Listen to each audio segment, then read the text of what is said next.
Good morning. Day 3 of the NFL Combine, Indianapolis Convention Center, and a nice late win for Indiana last night, pulling away. James, KB, I'm going to ask you guys right off the bat, third day of the Combine, 2 days in the bag. What are the biggest 2 things you've learned at the Combine this week, big guy? Well, James, I won't steal your thunder because you brought it up to me before we started the show. I'll let you take the big national story from last night. But I would say in our Colts bubble, I think the Braden Smith news is notable. The fact that he does want to play football. Again, that domino still needs to be decided. So I guess I'd start there.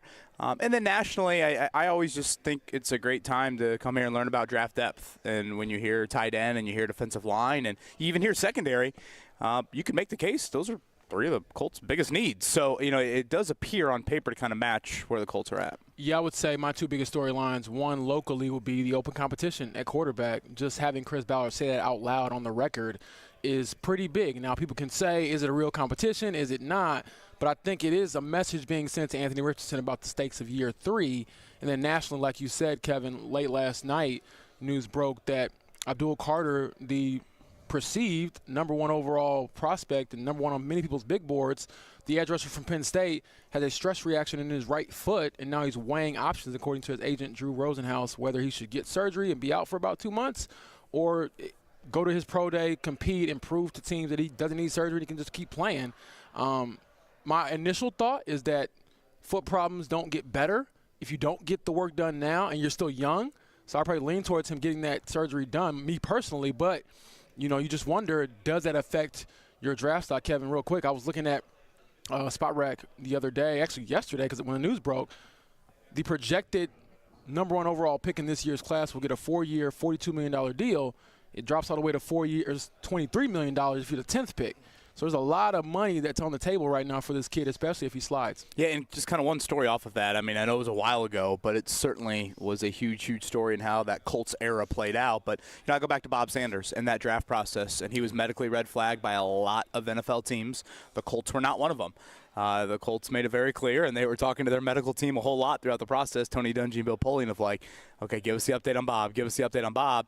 And basically the medical staff, during these, combine checks, they said, I think if you could be patient with him, you will get him on the field. I'm not going to act like you're going to get him on the field for a long, long time, but you can get him on the field. Well, sure enough, the Colts did end up drafting him, and they benefited from that. Obviously, Bob didn't have a long career, but arguably the most impactful player really in franchise, one of the most impactful players in franchise history when he was on the field, and obviously that Super Bowl doesn't happen without him. So anytime I see these stories, James, of the Abdul Carter nature to it, I kind of go back to that. I'm not saying he'll be red flagged per se by teams, but if Tennessee has hesitancy at 1, if Cleveland has hesitancy at 2, if they want him to do surgery and he doesn't want to do it, would that impact, them drafting him? I'm thinking about it just real quick. Bob Sanders put him in the Ring of Honor. I say that every time his name gets brought up. I mean, he won Defensive Player of the Year as a defensive back, and that hasn't happened many times since. I want to say Stephon Gilmore might have been the only other one since him to win it. So yeah. I'll ask you this. Big guy, little guy, defensive back, defensive lineman. Has there ever been a harder hitter than Bob Sanders in the pound for pound, uniform? It's certainly hard to argue. That dude was a missile, just an absolute heat-seeking missile. Gosh, I want to pull up Bob Sanders' highlight reel now that you say that. I tell you what, in Madden, you can turn the injuries off, so I was hitting with him. Man. Yeah. The other thing last night, Indiana Pacers take care of business at home against Toronto, who they had not beaten so far this year until last night. And Rick Carlisle talked afterwards about how physical that team is, and they're tough to play because they're scrappy and hungry and everything like that. But last couple of nights, Tyrese Haliburton has looked sweet. $200 million guy. He's played like that over the last handful of games. And, this time yesterday, guys, we didn't know if he'd play. Not only does he play, I had to laugh like he plays, and within the first 5 minutes of the game, he hits a step back going to his left and a step back going to his right. I'm like, I think the groin's okay. A great night for him. Rick did it with us on Tuesday. Bless you, Cam. Rick Carlisle did it with us on Tuesday. He built up Toronto.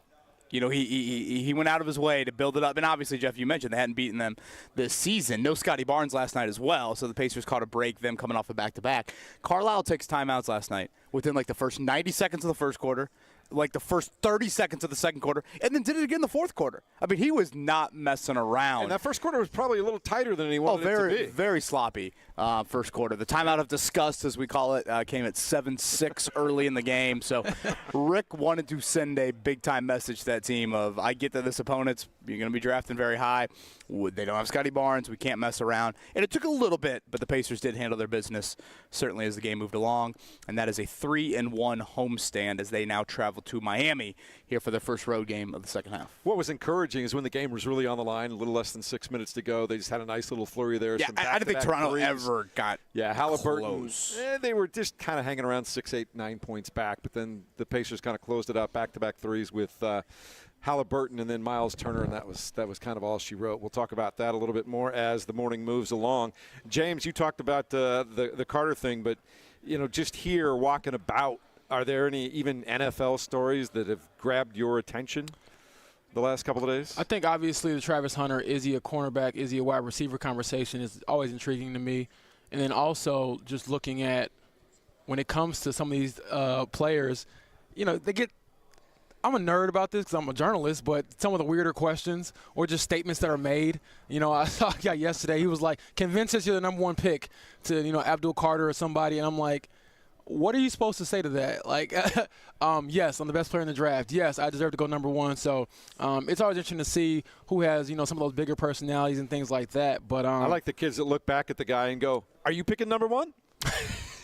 Or the insert team name, right. Have you interviewed with this team? Most likely, yes, if you're here. But on a personal level, it was cool to catch up with Kenneth Grant, Maryville grad, played at Michigan, won a national championship, and he's a projected first-round pick. Big old dude. Yeah, I went back and found my first story I wrote about him was like 2020 during the COVID year, and his first offer actually first Power 5 offer came from Purdue. That is awesome. And I had a quote in the story, and he said, I know once I get the first one, the other ones will come. And then obviously now you look up 5 years later, and I told him, I was like, this is crazy. Because right after he got off the podium yesterday, he came over, I just said, what's up really quick. And he was like, man, it's surreal to be here and to have you asking me a question here. So a little full circle moment yesterday. Local angle-wise, not only Kenneth Grant yesterday, C.J. West, the Indiana defensive tackle, talked. Those guys will now work out today. So 3 o'clock today. For those that nerd out over the workouts, those will start to begin again today at 3 o'clock. We will get the Notre Dame flavor in the secondary. James, I know you have hit on these prospects in some of your mock drafts. That would be Benjamin Morris in the corner, Xavier Watts the safety, two guys that you will see pop up, I think, around the Colts in their mock drafts, probably more in the second-ish round for those guys. And then behind those curtains, about 100 feet away from us, coming up at 10 o'clock, it will be Tyler Warren meeting the media. He is going to be a hot prospect, and I think the question is, let's say that Abdul Carter does fall a little bit. What do you do with a tight end? How high would you draft a tight end like Tyler Warren? And tight ends seem to be such an integral part of offenses these days. Yeah, I mean, he's a really highly rated prospect. I know some people have Colston Loveland out of Michigan over him, depending on what style and flavor you like. I know with Colston, he provides a little more route running, probably a little bit better of a receiver, whereas Tyler Warren is just this big lumbering guy and kind of a gadget player as well because he came out of the backfield and had some success there too. So I know it's one of those things where a lot of Colts media, including myself, probably run over there just to hear from him, see what he says, and maybe get the age-old question, did you meet with the Colts, and get everyone riled up here in Indianapolis. But is 14 just way too far for him at this point in time, Kevin? It appears that way just based off the other offensive skill or maybe lack thereof. But at the same time, there isn't a rich history of first-round tight ends turning into great players. And obviously Brock Bowers last year looks to be well on that way. But, if you look at the history of tight ends over the last 10 to 15 years, I think you could match up, A, those guys haven't panned out at the level that you would hope, and then, B, I don't think necessarily the team success. Mm-hmm. Kyle Pitts went number 3 overall. I mean, people are throwing around Kyle Pitts' name as a trade candidate here this offseason. So that probably is a little bit of a bigger picture question. We will have Dane Brugler on. That is James' colleague from The Athletic, the draft expert, does outstanding work. He will join us live here at the Combine coming up at 8:30. Always enjoy our chats with Chris Gall from Visit Indy. I think you will hear some very interesting things in regards to not only the Combine's future, but other events for the city of Indianapolis. Again, it is through 2026, but they are boots on the ground, people from other cities around the U.S. here in Indy right now trying to get the Combine to their city, and I think there is some discussion from some ownership around the league that don't want it to be here anymore.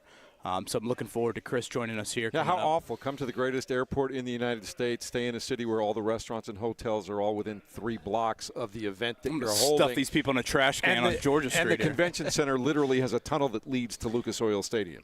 It would make too much sense. Would it not? Why would we do that? Doing a shout-out to Trey Galloway last night. Ooh, yes. I find myself in late February, early March. I don't know if you guys feel the same way. Big 3. Especially in today's college basketball, I find myself being a sucker for the seniors that have stayed with the program, that have been through a lot. I think Galloway's been through a lot this season. He missed all that offseason time with the injury. He struggled shooting the basketball. I think at times some of that volatility you hear in Assembly Hall has been directed towards him.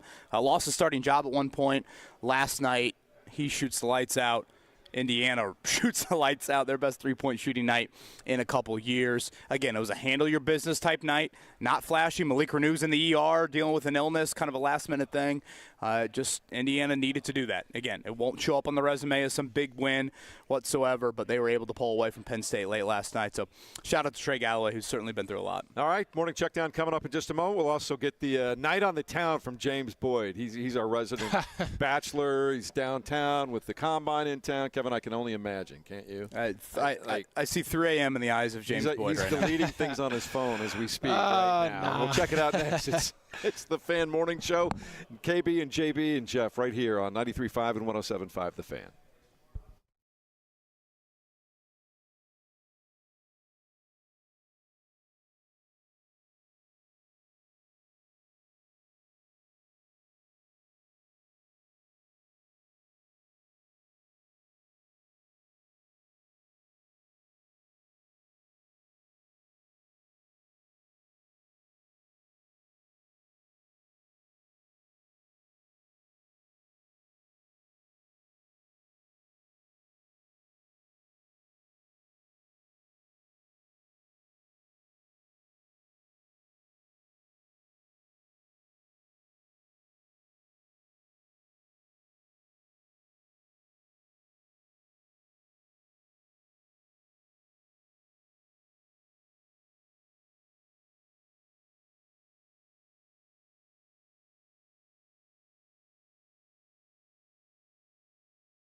It's already Thursday. There was a lot of basketball throughout the Hoosier State last night. Kevin, first off, the Indiana Pacers finally getting a victory over the Toronto Raptors. Tyrese Haliburton, a game-time decision, said he found out about 4:30 that he'd be able to play, and all he did is score 33 points. And once again, the assist to turnovers are just insane for this team right now. They're doing well. Absolutely insane. Tyrese Haliburton, another $200 million night. I say another because that's been pretty par for the course since they've gotten back here from the All-Star break. The rest has done him very good. 33 points, 12 of 15, 11 assists, 1 turnover. You look at the last 4. 47 assists and just 4 turnovers in those 4 games, and that is a season-low 91 points allowed. So you got to think Rick Carlisle very happy about that. He took a lot of timeouts early in quarters last night. He was not messing around with Toronto, acting like they were going to hang around. They did for about a quarter or 2, and then the Pacers, for the most part, I think they were in pretty full control that entire second half. Good thing he played, JB, because still no TJ McConnell? They don't have TJ McConnell, and they're just thin right now with injuries in that backcourt if he doesn't get to play. So nice job out of them last night. Also, college basketball, Kevin, you were talking about it a minute ago. IU did what they needed to do, take care of business, win, 5-point victory at home over Penn State last night. Ballo had 20 and 12, but really, Miles Rice brought him to life in the second half, I thought. 11 of his 13 there. And you talked about the big clutch three-pointer for Trey Galloway near the end of the game. Yeah, I mean, Rice was big. I thought Galloway really sparked them big time. I mean, you're just not used to him shooting like that. Or really, Indiana, period, shooting like that. 10 of 15 from behind the arc. It's their best three-point night in over 2 years. And, again, it's nothing flashy, but you got to handle your business this time of year when you're on the bubble like that. At Washington Saturday, at Oregon Tuesday. So their first and only West Coast trip of the year. Will be. And Mackenzie Mbaka, we talked about this yesterday. What would the lineup look like? He got more minutes. He was in double figures. I know he struggled from the foul line a little bit, but with Malik Renew out, they obviously needed some minutes from him, and he was able to get that after being benched on Sunday. All right. Also last night, Butler hosting St. John's, and the Johnnies clinch at least a share of the Big East Championship. First time, JB, in 33 years. Rick Pitino said, we're not done. We're not interested in sharing anything. It is awesome to kind of see him just go and resurrect programs. Now, we said yesterday there was always some breadcrumbs there afterwards, but the dude can really, really coach. I know he had that little clip that went viral the other day where he's telling the guys, like, where'd you come from that you're so soft and you run from adversity, you're not able to, dig in. And it seems like his team has responded to his identity as kind of a scrapper and a scraper and a fighter. I think what I love about watching him coach is he is constantly yelling at his own players. Like, I watch these coaches, I'm like, all they do is just yell at the officials. Yeah. Not Pitino. He's just yelling at his guys. I mean, and I could watch a camera on him coach throughout the entire game. Butler had certainly a lot of chances. They didn't shoot it great from behind the arc. I thought some Hinkle magic would be drummed up there. That place was lively for a 9 o'clock atmosphere, but the final 2 minutes with St. John's right there. They just made the plays down the stretch. It's what they do. And also, you mentioned a little while ago the big story of the day, JB. Abdul Carter. Is it a stress fracture? They're calling it a stress injury to the foot. What's going on?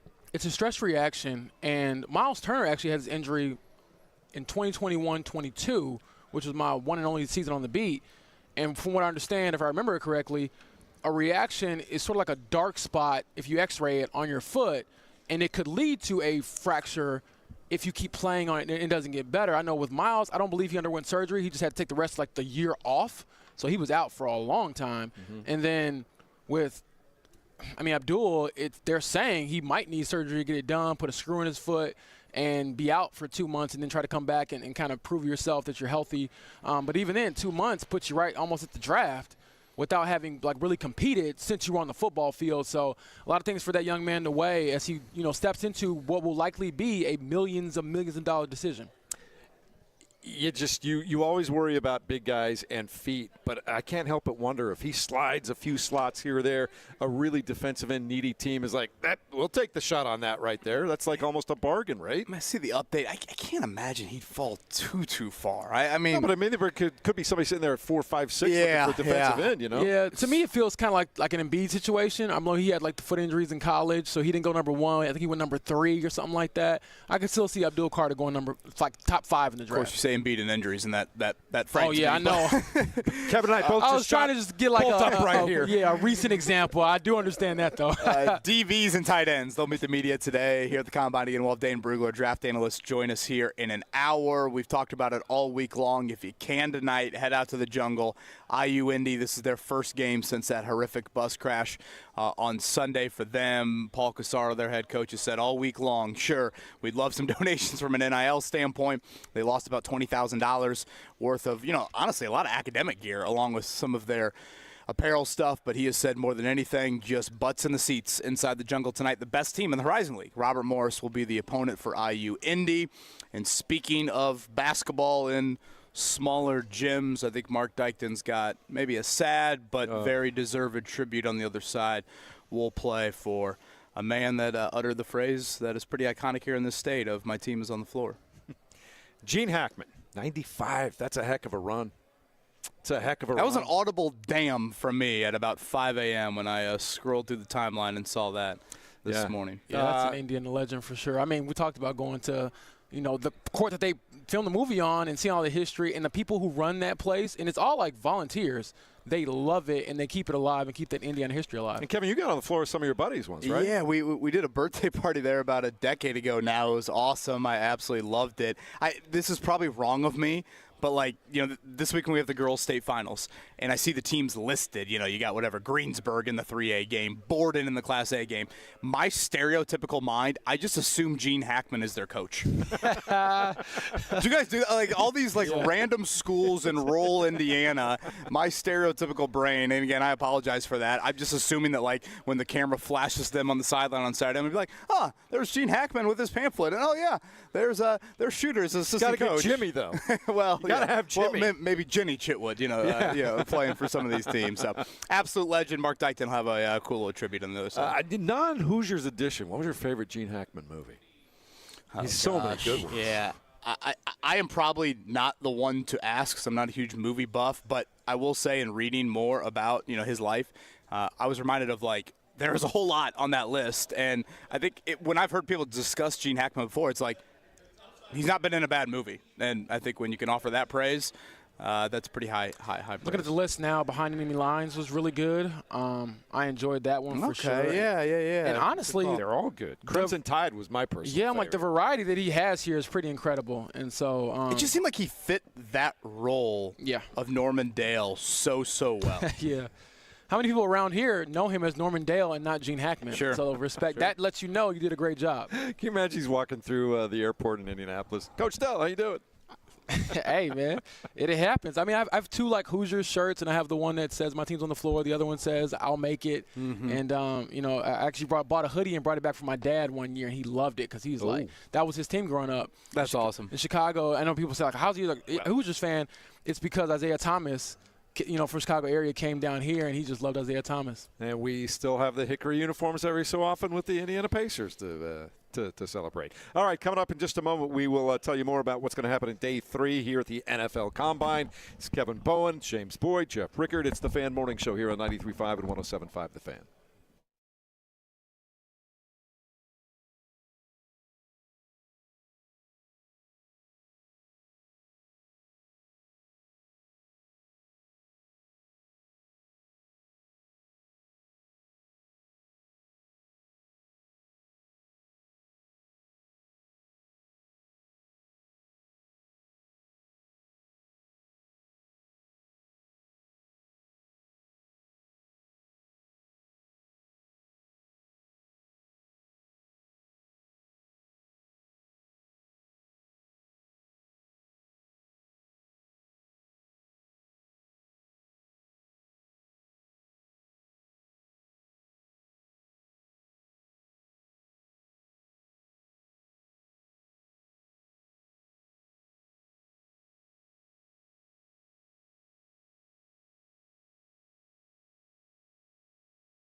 You're listening to the Fan Morning Show on Sports Radio 93.5 and 107.5 The Fan.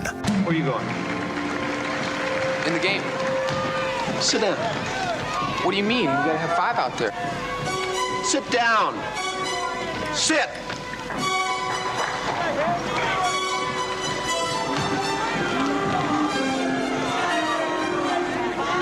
Coach, need one more. My team's on the floor. What are you trying to do?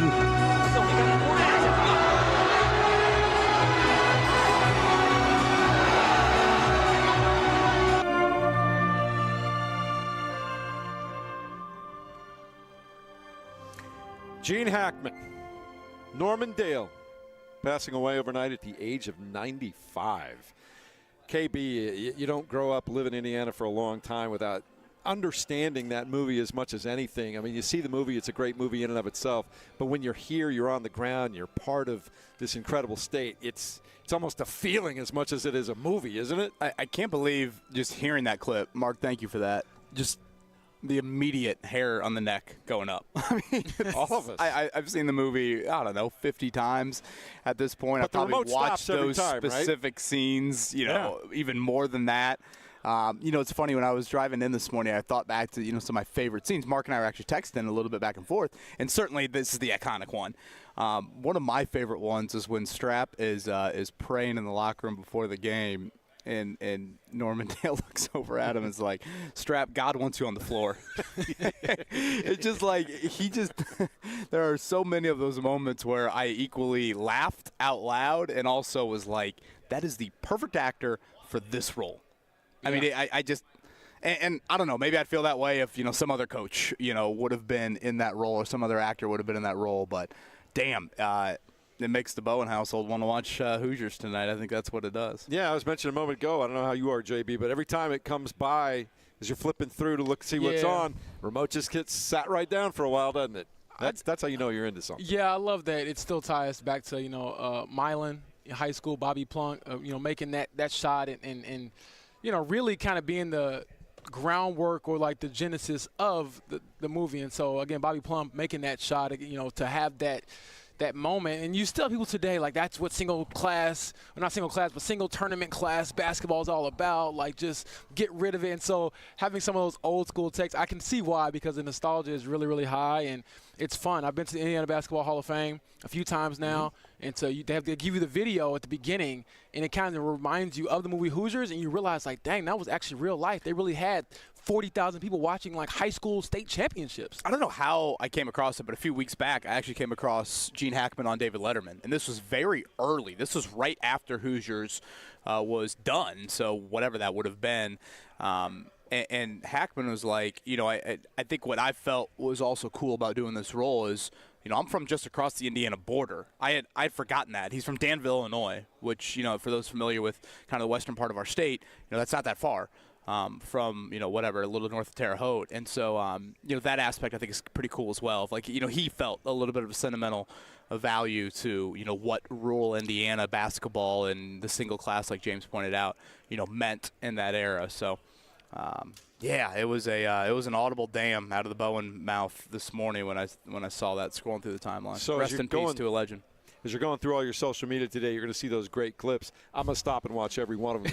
That's certainly. Every single one of them. Certainly. I'll stop and watch. Yeah. That's how that goes. We are taking care of our own business here at the NFL Draft Combine. And, Kevin, you were pointing out just a little while ago that this is now we start to get into the player evaluation portion on the field of things today. Yeah, we start to transition a little bit. Workouts, first off, begin today, and I know obviously a lot of people, that's what they care about. So D-line and linebackers will work out starting at 3 o'clock on NFL Network. We'll hear from DB and tight end. Those two position groups, I think you can make the argument, those are the Colts' two biggest needs. So Tyler Warren will meet the media coming up here at 10 o'clock a little bit later. I wanted to share this email with you guys, and I'm curious if you had this reaction at all. Kevin actually emailed me after the show yesterday and brought up the Chris Ballard interview with us, and we'll play some clips throughout our morning show today for those of you that missed Chris Ballard with us. But Kevin said this. He goes, as someone who thought Ballard should have been gone 2 to 3 years ago, I will say that I was ever so slightly encouraged by his tone in your interview. I'll believe that he's changed in his somewhat antiquated philosophical stripes when I see it, but reading between the lines, it sounds like he has at least a bit more of a sense of urgency. James, I think there is a section of the fan base, and I totally understand it, that they don't give two bleeps what comes out of Chris Ballard's mouth right now.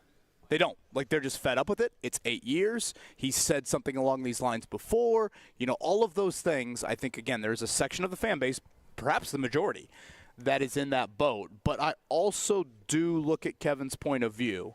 And if you really want to dissect words, and as I've said all along, we can only dissect words on February 27th. Actions are about to happen. I think if you do listen to him on a couple of different topics, particularly free agency, I do hear a different approach.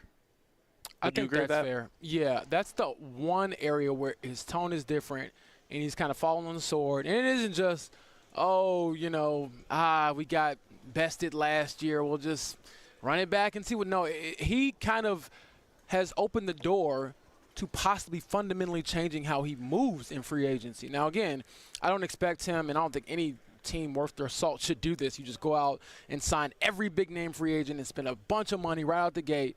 Obviously, you want to make some splashes, and I just think if we see one or two, that's it. That's all Colts fans are really, in my opinion, probably asking for is, like, get your skin in the game with someone we all consider to be a difference maker. Like, you don't always want to be the team that's trying to find a diamond in the rough. And I say this all the time. It is really cool to find those stories and personally write those stories of the underdog who came from nowhere. But the bottom line is, you want to know who the best players are year after year and who go to the Hall of Fame. Look at the Hall of Fame. Most of them are in the first round, or most of them were high-level free agent, people or players. And so, again, you can't always try to find, this bang-for-your-buck player. Maybe you got to pay the guy because he's good and he's going to help you win, like, right now. Yesterday when we had a chance to talk to Chris Ballard, Kevin asked a very direct, pointed question that everybody wants to know the answer to. Why do you think you deserved a 9th year? Look, it's a fair question. One that I think y'all know me well enough that I'm pretty honest. I'm pretty authentic. I feel fortunate to get another chance at this. We've had some, I wouldn't say bad luck, but we've had some bad luck. But I don't. That is what it is. That happens across the league. I did think we had a really good start to this thing under some tough circumstances. And then at the end of the 22 season, when everything kind of went south, where we had traded for the quarterback, we had signed Stephon Gilmore. It just didn't sometimes, and we had made moves. People, we forget about those moves, but at the time were really lauded, but didn't work. And not to those guys' fault. They're both great players, but I didn't put enough around them. And then when the organization decided to move forward, and move on from Frank. Jim and I had Mr. Irsay and I had a long talk, and he said, Chris, look, I believe you can get this done. I'm going to give you an opportunity to get it done. So when we hired Shane, you're still, maybe I probably should have looked at the situation a little different because we had I thought we had a really good roster still at the time. I didn't think it was as bad as how we played in 22 with some additions. And I think Jim, he had enough patience he knows I'm very honest, even when we have our talks. Like, I don't sit and try to blame others and throw everybody under the bus. Presented what we thought was a pretty good plan, and we'll see how it plays out this year. I think to kind of summarize that answer, why is he getting a 9th year? Based off what he said right there, I infer that there was, again, handshake agreement sounds too, sneaky. There was an agreement between him and Jim Irsay back in 2023 that we're going to go with the first-time head coach. We're going to draft Anthony Richardson, but I need the window to be multiple years. I need the window to be, and at this point it's 3 years. I need the window to be that big. And I get the feeling he never was on the hot seat this year. Again, I'm speaking for Jim Irsay, I think, here with those thoughts. But hearing Chris Ballard's answer, I think about this quite often. Ballard was hired in the same cycle as Brett Veach in Kansas City, Brandon Beane in Buffalo, John Lynch in San Francisco. You compare Chris Ballard's resume to those three, it's not there. Comparing my resume to LeBron James. So I'll give you more credit than that. When those guys, thank you. Let's not get crazy, Kev. My ego needed that today. if those guys, for example, would have had a bad year or two, let's play this out, whatever. Kansas City, has a couple bad years in a row, and Clark Hunt all of a sudden says to Brett Veach, hey, why do you deserve a 9th year, a 10th year? What would Brett Veach say? He'd say, well, look at our history. We went to the Super Bowl here. We won the Super Bowl here. We've won the AFC West. We've had a consistent winner. Brandon Beane would say, we've had a good run here in Buffalo. San Francisco's maybe had a little bit more volatility out of the 3, but they would say that. They would point to all of that. Ballard doesn't point really to any of that. He more points to the agreement of we're going to start over after the 2022 season. He doesn't point to real tangible evidence on the resume. He points to more of a, no, it's a clean slate. And in order for it to be a clean slate, I need multiple years to make it work. It's just it's not wrong. I don't think Ballard's answer was wrong. I mean, what else could he say? I don't think he can really point to any other evidence. I think it's damning, frankly, but I don't think there's anything else you could really point to. So here's one I have for you, and feel free both of you to weigh in, because went out to dinner the other night, and we were talking about the open competition comment from Chris Ballard. And the reaction from my fellow reporters in the NFL, The Athletic, and others was like, wow, they have an open competition with no other quarterback on the roster currently to compete. So how do you feel about just that nature of it? It's like, oh, we're going to find somebody, but he's going to have to compete against some mythical person until we bring him in. And just the optics of that. Well, you ran it back because of Anthony Richardson, did you not? I think all this ties together. I agree with that this. Ballard answer is in reference to, again, in 2023, whatever, we had an agreement, ownership, GM, that this is going to take time. You didn't run it back to go out and get Daniel Jones. Mm-hmm. You didn't run it back to go out and get Jameis Winston. Agreed. So that's where I'm a little torn on the whole real competition. I wanted to throw the other clip in here. I think kind of plays off of what we just said there. Why the 9th year? The other question I thought needed to be asked to Ballard is just, what is your greatest achievement? And I think you'll hear the long pause. I think you'll hear the answer off of that. And again, it kind of plays into what we just played a little bit earlier of when you hear the greatest achievement, there's really not a lot he can point to recent resume that calls for the 9th year. Again, all of it in my eyes points back to this handshake agreement, for lack of a better phrase. So, Mark, if you don't mind, cue that up. Chris Ballard, when asked about his greatest achievement.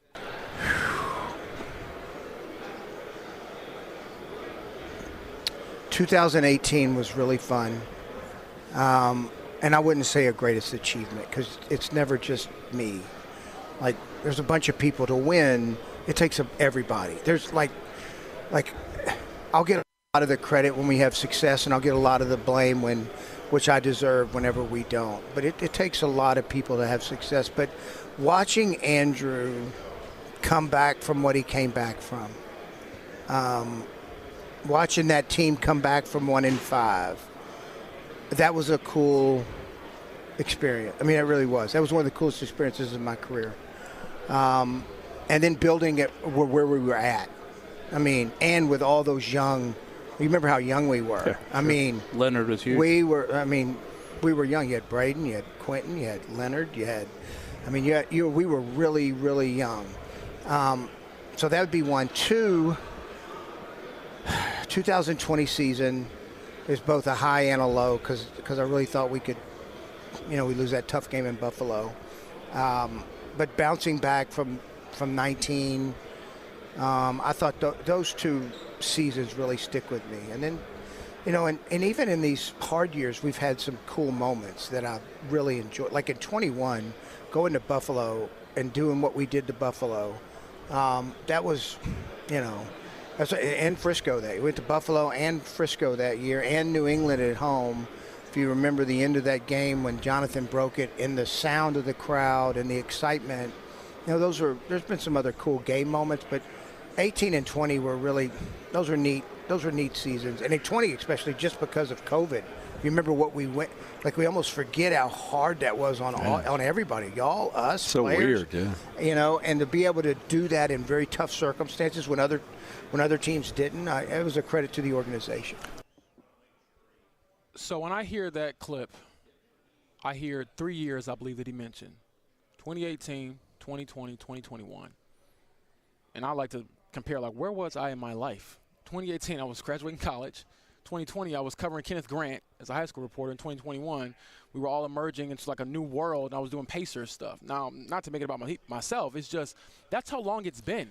It feels like it's a different lifetime when he brings up his successes, and obviously you can only talk about what happened on your resume in real time, and he has valid and sometimes invalid reasoning as to why he didn't succeed. But again, when you ask someone what their greatest achievements were in the first 2 years they mentioned are 5 years ago and 7 years ago, I mean, that is pretty damning. And again, most GMs would not get that long of a leash to continue to not get the quarterback part right.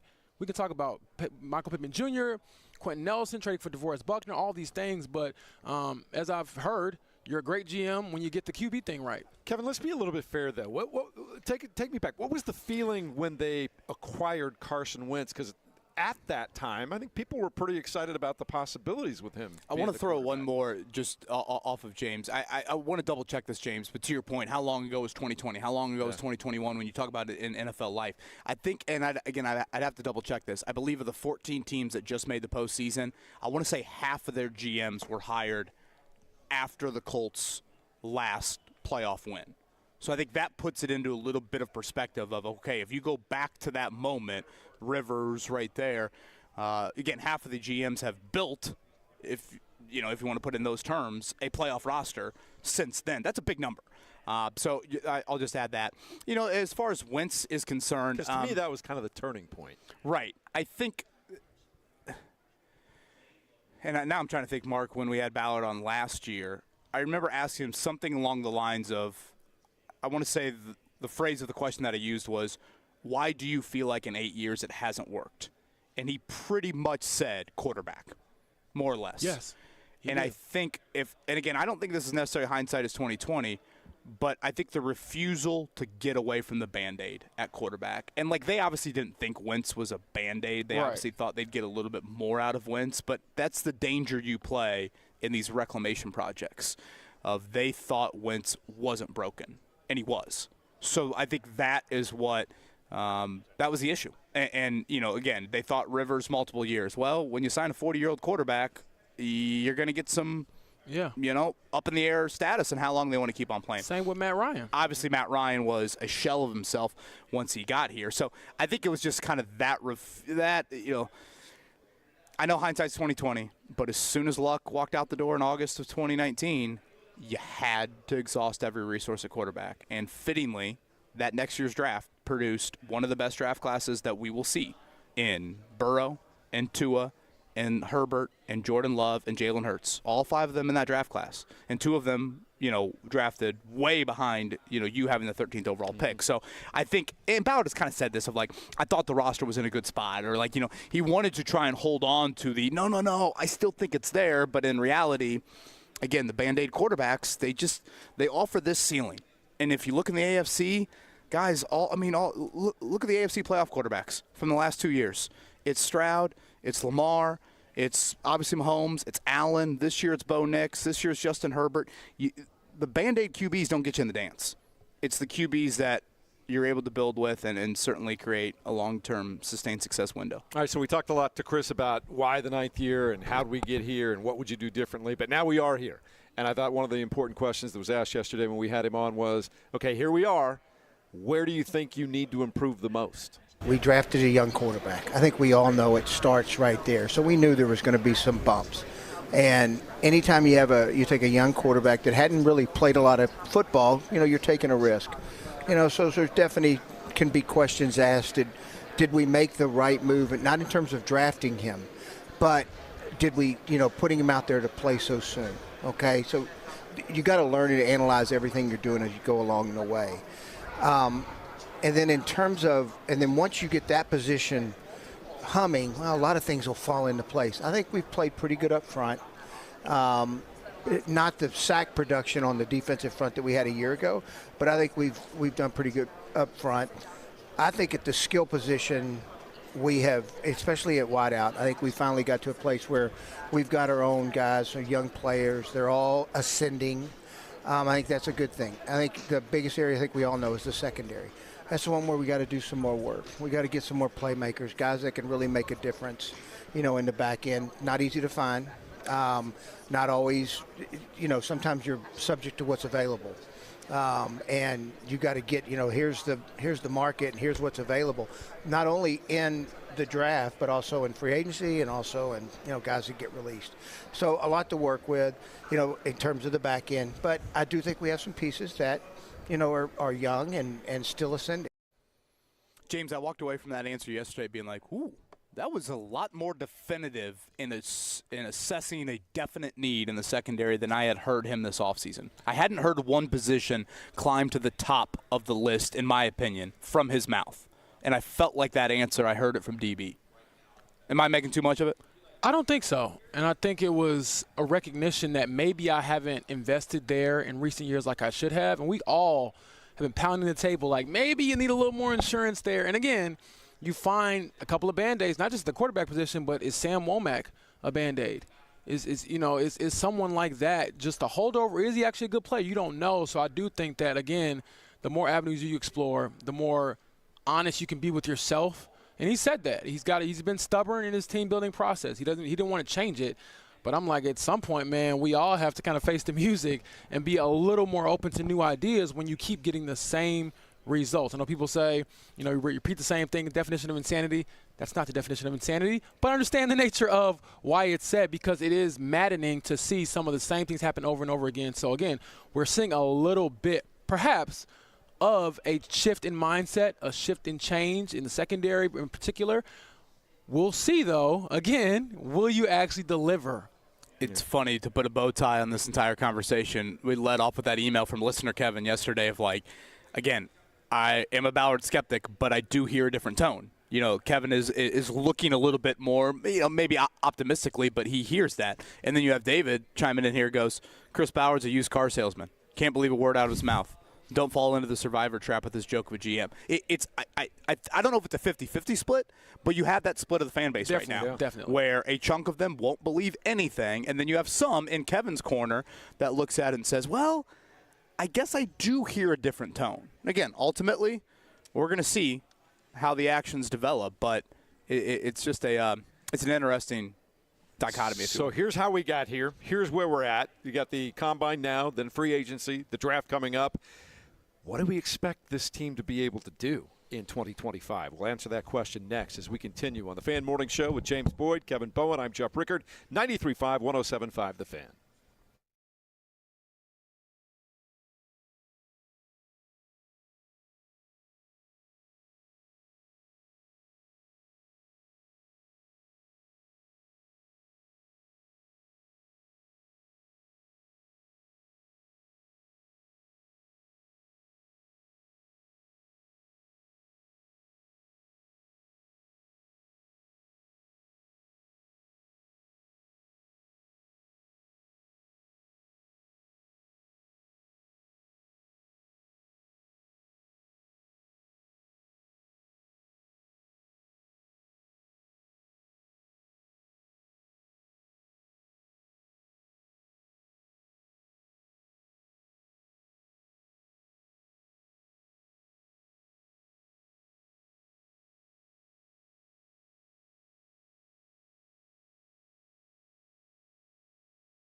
Kevin Bowen, James Boyd, I'm Jeff Rickard. We are at the Combine on the floor, day number 3, and we'll start seeing players on the field, evaluations, testing, all that kind of stuff later on today. And I was looking up at NFL Network during the break. Patrick Mahomes tweeting out last year at this time, please don't show that 40-yard overlay against me and all the other quarterbacks that were available in that same draft. So, of course, they did.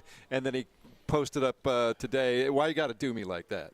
He was a 4.8 guy, Kevin, so it's not always about the measurables. He's a waddler. He's a waddler. And yet he scrambles for more first downs than anybody. I know. He certainly does. So, yeah, workouts begin today from the Combine. Those will be D-line, linebackers. Again, DBs and tight ends talk today. So, basically how the cycle works for people unfamiliar, players are here on a 4-day window.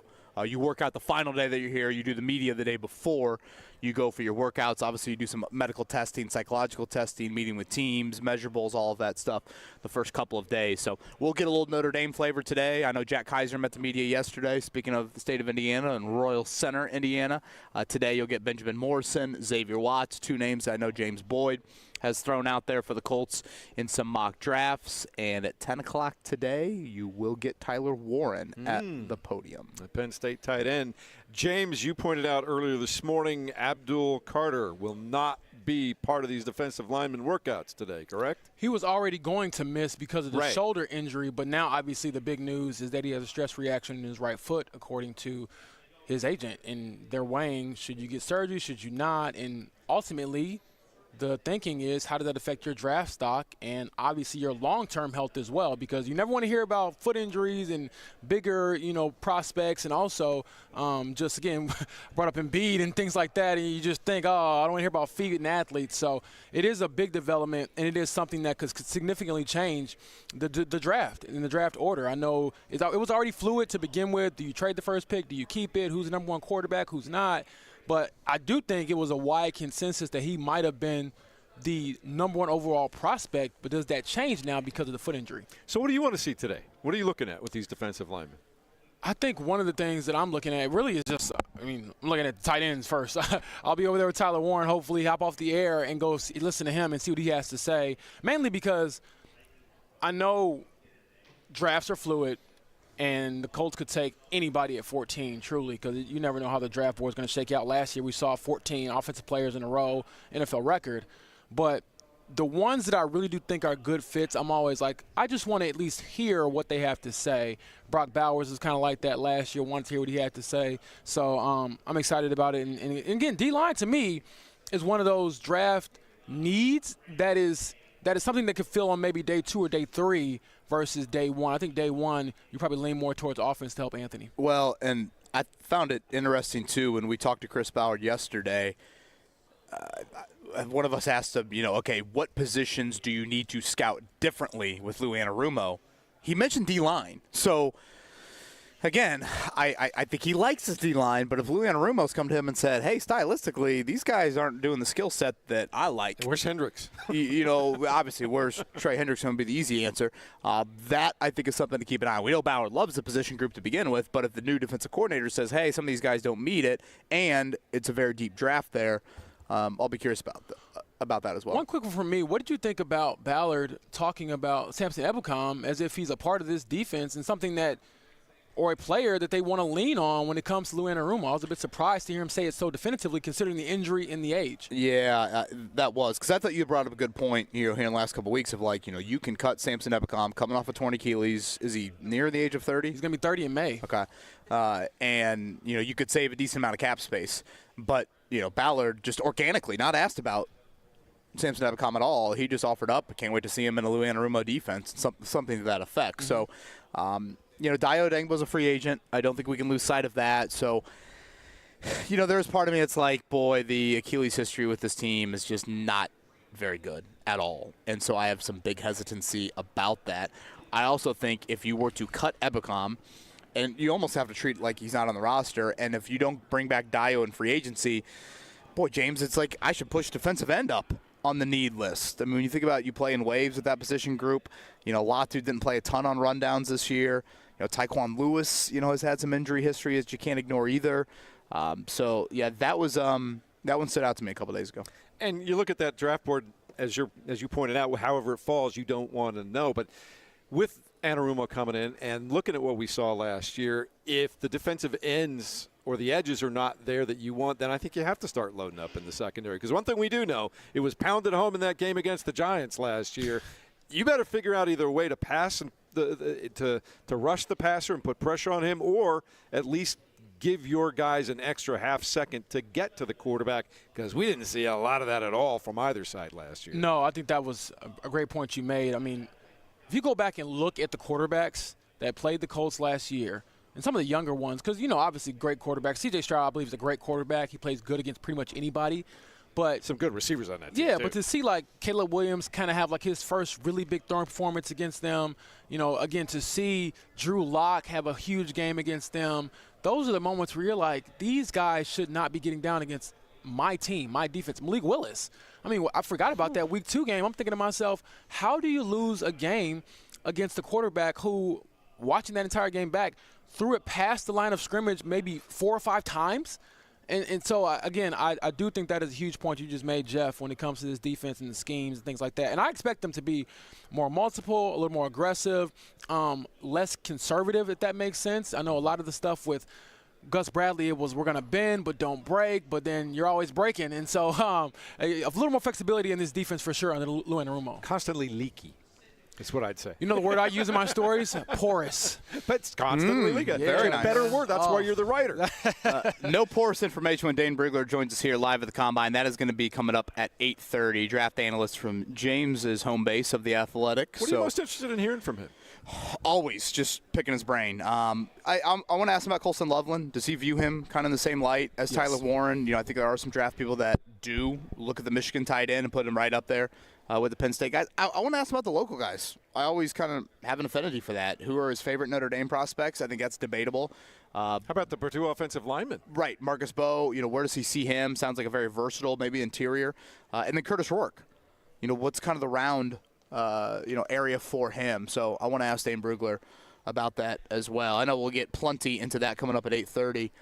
Who handled their business, or who needed to handle their business more last night, Pacers or Indiana? Yeah, I would say the Pacers had to do it. Well, Indiana still. Here's the thing.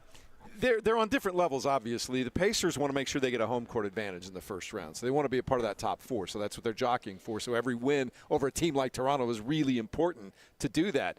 But Indiana's just trying to keep the season alive and make sure that they get into the back end of the NCAA tournament field. So probably weighing those things. I'd probably say the win at home over Penn State was something that just had to happen.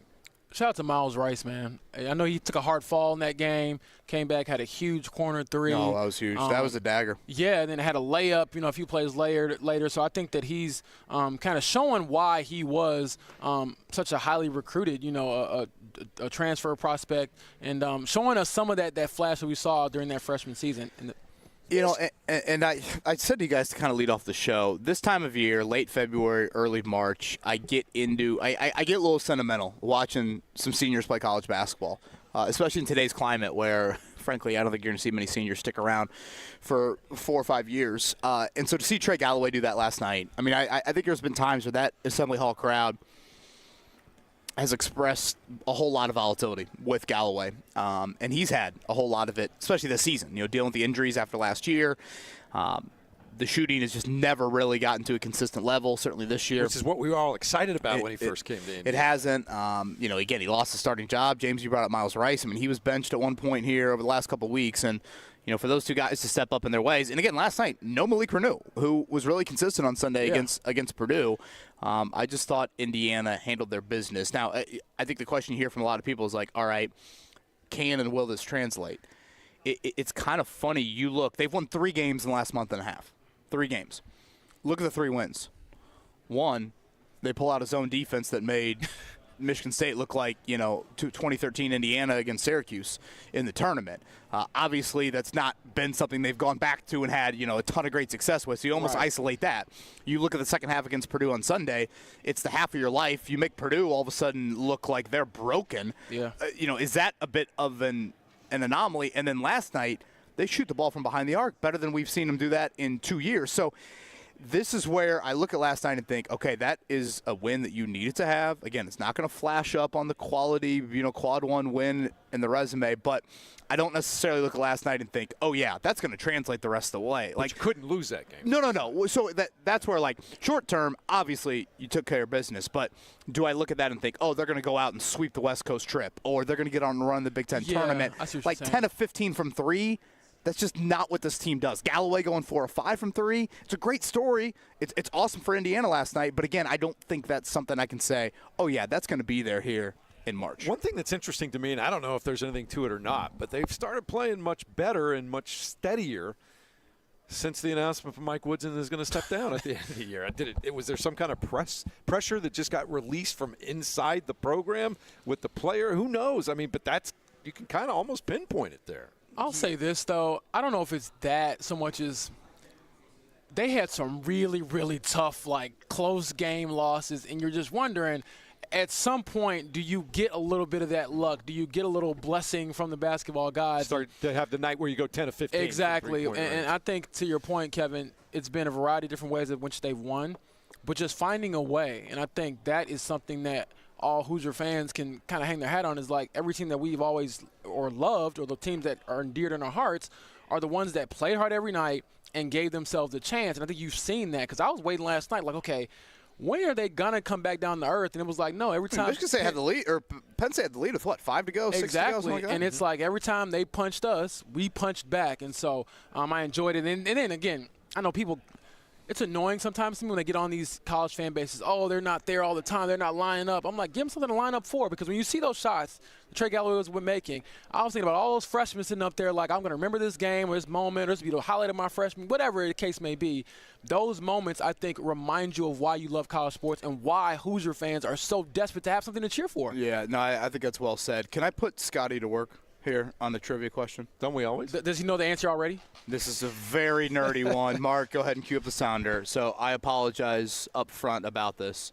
Last night, Pacers-Raptors, Rick Carlisle, he takes his timeout of disgust. That's what we call the early game timeouts. He's halfway on the free throw line, and all of a sudden the ball's at the other end of the floor, and he's calling timeout. He takes it at 7-6. That was the score. He takes timeout of disgust about 90 seconds in the game. Stop it right here. Second quarter, he takes a timeout 23 seconds into the second quarter. Scotty, is that the earliest timeout? When is the last time the Pacers have taken a timeout that early in a quarter, not due to injury? It is the nerdiest, dumbest stat of all time. I apologize for even making Scotty work like that. I've never heard him curse before, but he might have just done that in his whole office. You are a huge nerd. Thank you, Mark. I had to laugh out loud, and then he came back in the fourth quarter and took another one, like 90 seconds in the game. That was a game last night that, like, Carlisle circled, I think, on the calendar of, like, I'm not letting us lose this. Like, no. This is a scheduled. This is a game that we need to have. They're on the second round of back-to-back. They traveled. Scotty Barnes isn't playing. We cannot lose this game, and I'm going to make sure that my team knows at every walking minute. I'll run out of timeouts in the middle of the third quarter if I have to, but they're not going to take this opportunity for granted. And it took a while. They had a sloppy start, but 111-91, fewest points they've allowed all season, and Tyrese Haliburton with a $200 million night. 33 points, 11 assists, 1 turnover. We did that. Having said that, it leads us in perfectly to today's Morning Checkdown.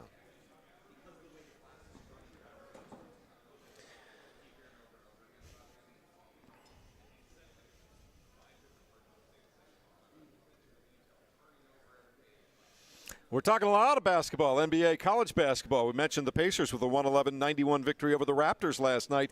Tyrese Haliburton has been on a roll. Kevin, repeat that assist-to-turnover ratio over the last few games on this homestand. Yeah, last 4 games, 47 assists, 4 turnovers. Again, he was questionable this time yesterday. He mentioned it, post-game. He thought, up until about 4 o'clock, it was still iffy and if he was going to play last night. He hit a step back going to his left early, came back a few minutes later, hit a step back going to his right. I'm like, I think the groin's okay. So clearly the All-Star break where he just rested and got this R&R has served him quite well. He has played like an All-Star over the last couple of weeks.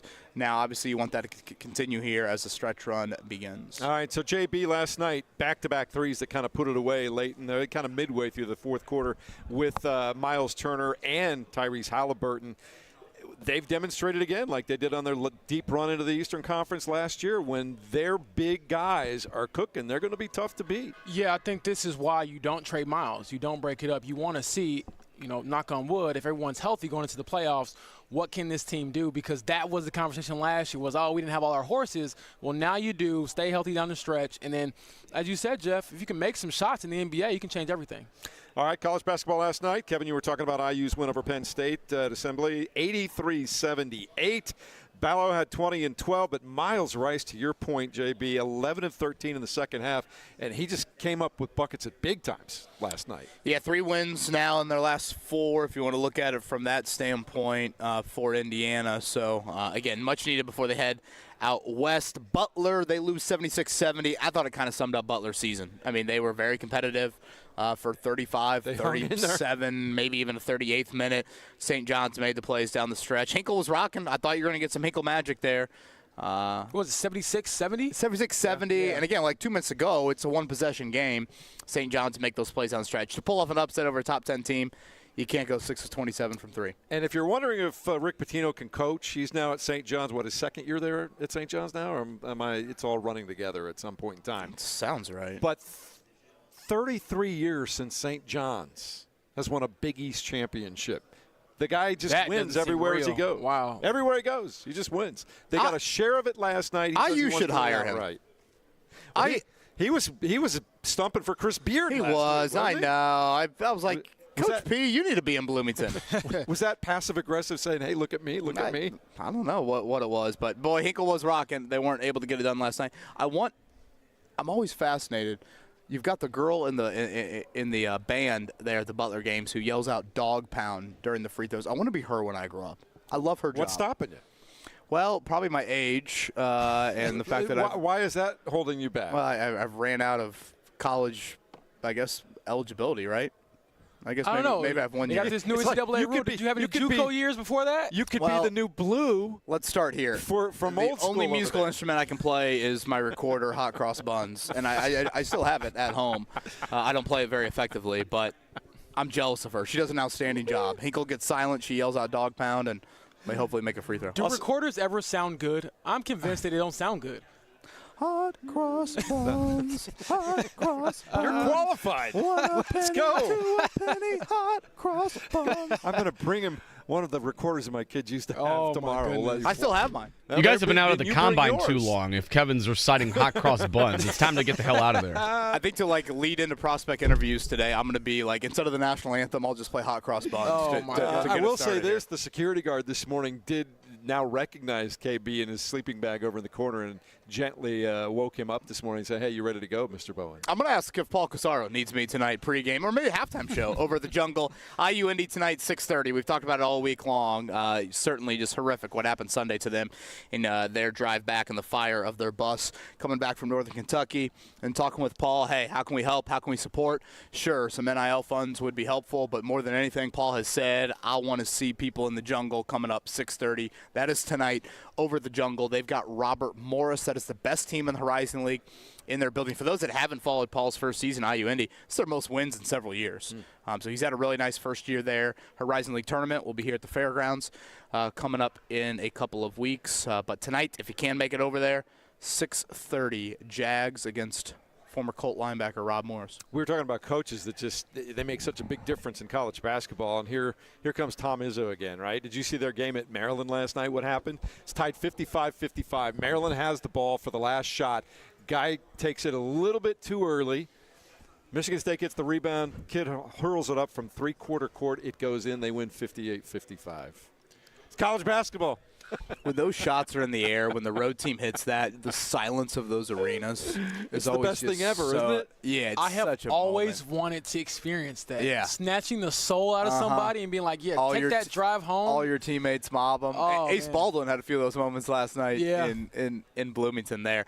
Only other things I had, guys, we will get the first IndyCar race of the weekend at St. Pete. Coming up. You can hear that on our airwaves, again, noon this weekend. So the streets of St. Pete, Pothole Ward, your defending champion. And this is our first Fox experience here with IndyCar. They've been outstanding from a marketing standpoint. How about those promos? Yeah, excellent. What's I your saw favorite that I'm more of a Pato guy than Newgarden, but probably Newgarden's one. I like the Newgarden. I thought obviously you involved Tom Brady in that one. I saw A-Rod will have some pre-race involvement here coming up at the St. Pete race, and a great tribute to Dan Weldon. He's got one there 20 years ago.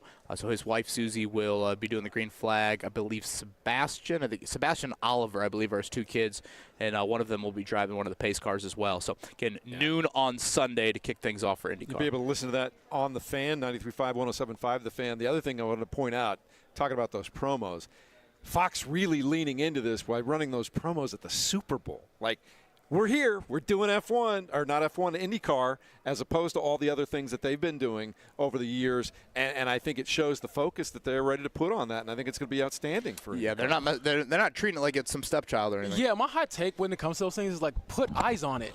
Like we're always like, we don't like this. I'm like that myself sometimes. I'm like, what is this?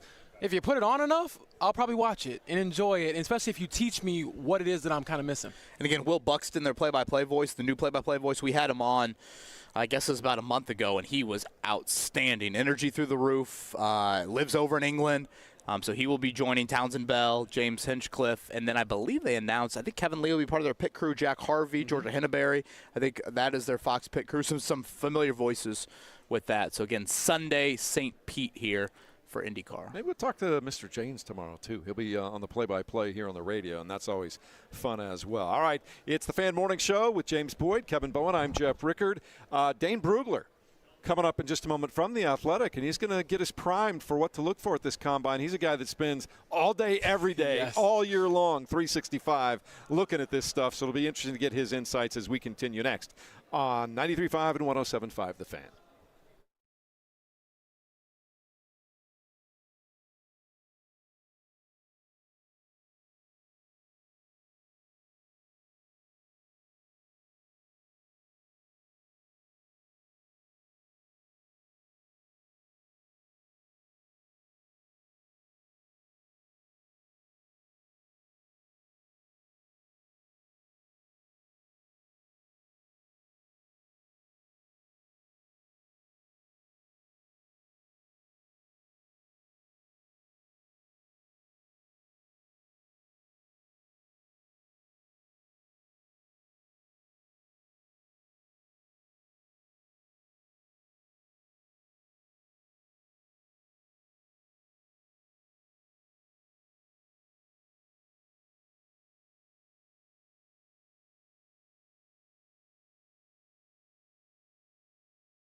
Happy to be awake and at the convention center with you guys. Day 3 of the NFL Combine. James Boyd, Kevin Bowen, Jeff Rickard, and a 4th member of the team right now from your coworker, the athletic Dane Brugler, who we were talking about the fact that you do this evaluation combine stuff 365. Yep. This has got to be Christmas morning for you players getting on the field now. Oh, no doubt. I mean, it's such a productive week, and it starts with meetings at the beginning of the week. Then we have interviews going on, and then today, Thursday, Friday, Saturday, Sunday, actually on the field, which is the combine's one big cross-checking exercise. It's a chance to this guy's got good tape. He looks like a good athlete. Now let's make sure that he is. And we see the way he moves on the field, some of the data points with the 40 and all these other drills.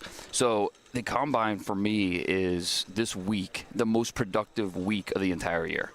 The beast. Which we all have copies of in the room on draft days. Some people read the Bible. Some people read whatever A.J. Brown reads on the sidelines. I read the Beast. James Boyd, you read the Beast. Dane Brugler produces the Beast. It is worth the subscription for the Athletic, 1,000%. It'll come out in early April. How many long snappers will be in the Beast this year? I cut it off at 10 just because, I want them to be represented, but I don't want to overdo it. You're a sick individual. Yeah, I mean, there's almost 2,000 players total in the Beast. So, a lot of people, let give them their due. And there's, a lot of good stories in there. That's the best part of putting that together is finding out the journey of these guys. I've got a story that just went up on The Athletic this morning about Siobhan Ravel Jr., corner from East Carolina. He's going to be a top 50 pick in this draft. Would be a first-round pick, maybe a top 20 pick if not for the ACL injury.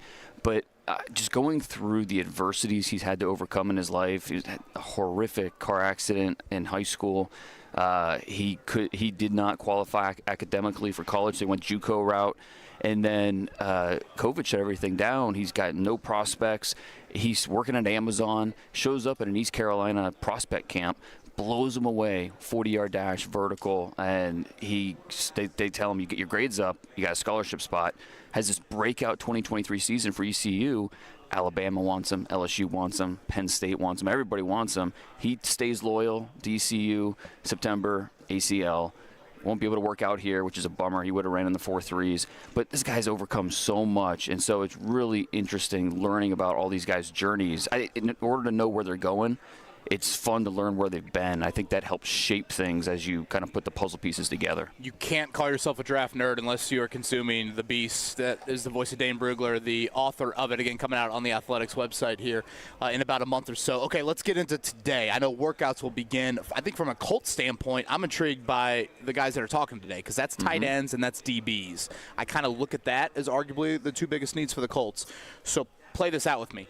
Tight end, corner, safety. What do you like is the best depth of those three in this year's draft class? I mean, it has to be tight end. There will be more corners drafted than tight ends, but relative to what we usually see at those two positions, tight end is just loaded this year. And I think most people know about Tyler Warren and Colson Loveland at the top.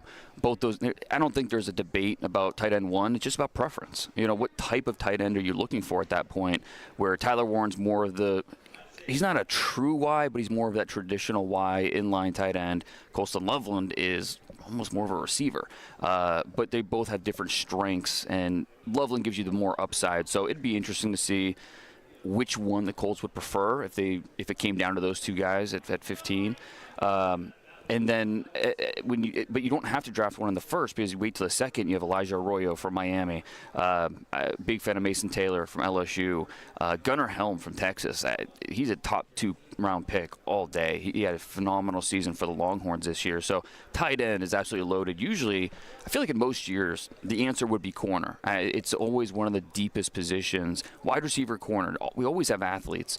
This year, we just don't have as many receivers and corners relative to most years at those positions. So I want to ask you to put your GM hat on for the Colts. Anthony Richardson has been going through the ups and downs. Look at the number 14 spot. Which way are you leaning to perhaps help him get better or maximize whatever might happen in year 3, because we know it's sort of a make-or-break year for him? It would be a lot. I want to see what it looks like with Tyler Warren in that offense. I want to see you add such a dynamic but yet reliable. Like, he's the dependability factor with him, and the ability to come in right away and make plays. That's something that this offense sorely needs, especially as they figure out, okay, who is Anthony Richardson the guy moving forward? A chance. You don't want to draft to save your job, but I think you want to draft to find answers. And for a guy like Tyler Warren, he's going to help you find answers on offense. He's going to make your offense better. So it's hard not to go in that direction. I think Colston Loveland makes sense too, just because he's got the most upside, but he's ready to go right now. He's not going to have to sit and wait. The speed that he plays with, he was the only redeeming part of watching that Michigan offense last year. It was rough. And the fact that he was still able to be productive, even though he's banged up, even though the quarterback could barely throw beyond 8 yards, it was still fun to watch Colston Loveland go work because he's so dynamic and he catches the ball well. So if one of those two tight ends are there at 14, I think it makes all the sense in the world. When it comes to the defense for this team, they were just gouged, especially down the stretch. We saw the Giants game where Drew Lock chewed them up, right? And they're not putting pressure on the quarterback. They're not really covering all that great. Chris Ballard has given us the sense that he might be more open to do a lot more free agency than he's done in the past. What's there on defense in this draft in rounds, if they go tight end, rounds 2, 3, 4, what kind of personnel can they expect? Yeah, and like I said, I don't think corners as deep as past years, but it's still, you're going to be able to find guys in that range. We're talking third round. Jacob Parrish from Kansas State's one of those guys I really like, who's he reminds me a lot of like those Washington corners, the Byron Murphys, the Trent McDuffies, a guy that's maybe not the biggest, but he plays smart. Click and close, just a really, when you think of the competitors at corner, he likes to compete. He likes to mix it up with receivers. So Jacob Parrish, I think he's one of my favorite day 2 type of corners in this draft. He would make a lot of sense. Denzel Burke from Ohio State, probably more in like the 4th round. Once you get to early day 3, I think he would fit. And then safety, we might have a safety in the 1st round, probably with Malachi Starks, maybe Nick Emenwari. But you think about Jonas Sanker in the 3rd round out of Virginia. I think he would fit a lot of what they want to do on defense. There are a couple safeties in this draft that you don't have to spend a premium pick on, but 3rd, 4th round, you can bring them in, let them compete, and I think they help make your defense better. It's the voice of Dane Brugler, NFL draft analyst for The Athletic. He does outstanding work. You've heard him on our show before. We always appreciate our convos with you, Dane. Let's go local. The Notre Dame prospects are abundant. We'll hear 2 of them speak to the media here coming up in a few. Ben Morrison's got some injury history. Xavier Watts has been a ball hawk. Maybe the Notre Dame prospect or 2 you like the most out of that 8-man group that's here at the Combine? Okay, so Riley Mills on the D-line. Yeah, and it's a shame we won't get a chance to see him work out, because I think he's a better athlete than I think he gets credit for. It's a shame, we won't be able to see him work out. With Morrison, how many corners do you know has had 2 hip surgeries before his 22nd birthday? It's tough, especially at corner, that position specifically. But so the medicals, and that's why the Combine exists, right, is the medicals. And so how he does during the medical portion of the Combine will be just crucial to his final draft spot. So just interested to talk to him, see how he's doing. He's kind of been out of sight, out of mind a little bit since he's been injured. And it's a shame we didn't get a chance to see him, especially you factor in Notre Dame's success this year. He could have really helped that defense. But, eager to see him. I'm a big fan of the tight end, too. I think he's Mitchell Evans. Right. Yeah. He's better than the production. Had that ACL injury last year, works his way back. You can tell he's knocking off the rust. The passing offense was what it was for Notre Dame this year. And so I think he is better than, and we saw it in the national championship game with what he did against Ohio State. We saw it in flashes this year. He is better than maybe what the stat line would read if you just look at the stats. And I think we talked about the tight end depth. That's a great example of that. Once you get past, it's probably going to be a day 3 pick, 5th round or so. Get a guy like that in the 5th round, that tells you the depth of this group. Round range for Curtis Rourke? It's tough with the ACL. He's going to be day 3 somewhere. There are fans around the league that like him 4th, 5th round. Others have him 6th, 7th round. So I think that anywhere on day 3 would not surprise me. It's amazing he was able to play this year on partially torn ACL, and I know that final game against Notre Dame didn't go nearly the way they wanted it to, but his body of work, I think a lot of people are encouraged by, hey, I can get this guy on day 3 and we can see what we have. I'll take my chances. So I know obviously you're huge into the draft and, Senior Bowls and things like that this time of year, Mm-hmm. but how often do you pay attention to what happens after the draft? For a guy like, for example, Alec Pierce, going into, his 4th season, he's kind of, I guess, shown what he's capable of with better quarterback play. At least quarterbacks that can throw the ball down the field. Right. For a guy like that versus what you saw on tape at Cincinnati to what you might maybe see now, what do you think of his development? Yeah, and that's such a big part of my focus is the draft, but, you have to understand what's going on in the NFL to know how the draft's going to play out. You want to, first of all, there's the component of understanding what teams are doing and just understanding the trends of the NFL, but then also evaluating myself, understanding, okay, what I get right about this player, what I get wrong, and what can I learn to get better. And so with Alec Pierce, I mean, a lot of what we thought he was at Cincinnati, I think has played out. He's vertical threat. You want him down the field, and we've seen that quite a few times. It's just, could he develop into being a more down-to-down reliable receiver? And I think he has shown flashes of that. He has shown times where he's going to help you move the sticks. But I still think we think of him as that true field stretcher, a guy that you want down the field, and he's going to gain a step, and as long as you put the ball out there in front of him, he will go make a play. One quick follow-up. Is there a player or players where you're like, dang, I was just wrong? Because I think we look at all of your stuff, and I'm not gonna lie, I know you vet it, you take the job seriously, but it's not an exact science, man. Otherwise, you'd be the richest guy in the world. We could talk all day about my misses, trust me. I mean, that's at the end of the day, I feel great about my batting average, but we all strike out at times, and that's to me the best evaluators are the ones that evaluate themselves and understand, hey, I missed on this, but it's not just that I missed, it's why'd I miss, because that helps you get better at understanding. I'm such a better evaluator of talent now than I was 5 years ago because of that factor. So, we could go position by position and pick a lot of guys, but, I mean, quarterback's obviously the toughest. I did not see Pat Mahomes' backyard style of football necessarily translating anything close to this level, but he's just different, And Bo Nix last year, liked him, thought he could be an NFL starter, didn't see him going in the top 12 picks, didn't see him leading a team to the playoffs in his first year, but he gets paired with Sean Payton, and that certainly helps. But he was able to do that. And so going back and watching and understanding, okay, what was different about him? Is it strictly a mentality thing? Is it something I missed on the tape? Trying to understand your misses so you correct those in the future is such a crucial part of this. Dane, thanks for stopping by. We appreciate it as always. One quick thing before you do go, the news of the day, Abdul Carter now has a foot issue. Yeah. What does that do, do you think, to the first 6-8 picks in the draft? Nothing. I really don't think I mean, as long as it is what – I was talking to Drew Rosenhaus last night about this. It doesn't sound like it's anything that's long-term. And as long as it's not anything long-term, I don't think it affects any of the thinking. If the teams at the top, they like one of these quarterbacks – that's the direction they're going.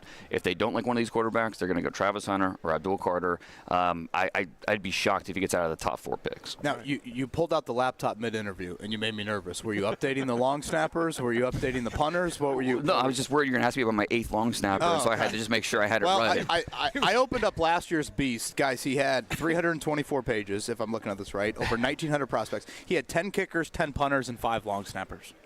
We got to get better every year, so yeah. Man, those guys, it's tough to break through because once you become a long snapper in the NFL, those guys stick around for 15, 20 years. So early April, that's what we're looking at. That's always the goal. I mean, we got all the pro days in March, a lot of the workouts, and then at early April, I want to give people 3 weeks to try to digest everything in there, and so that's I'm getting some anxiety thinking about that's like a month away, but I'll be excited to share it with everybody. Tell your loved ones that you'll see them in May. Yeah. You got the Beast to read, baby. Say real quick, the funny thing about Dane is just being at the Athletic, you'll see some of the messages going back and forth, and we have different parts that we'll go through and kind of look at, and they're like, all right, he's updating this, and it's like, the 12th hour before this thing has to go live, and he's still kind of tinkering to give you all the best product, and so you should know, and pretty much in every draft draft room, whether it's coaches or us in the media, we all like print it or share it or hey, go subscribe now. So I think that's my biggest reason I'm employed, because this guy kind of puts it on his back this time of year. No, I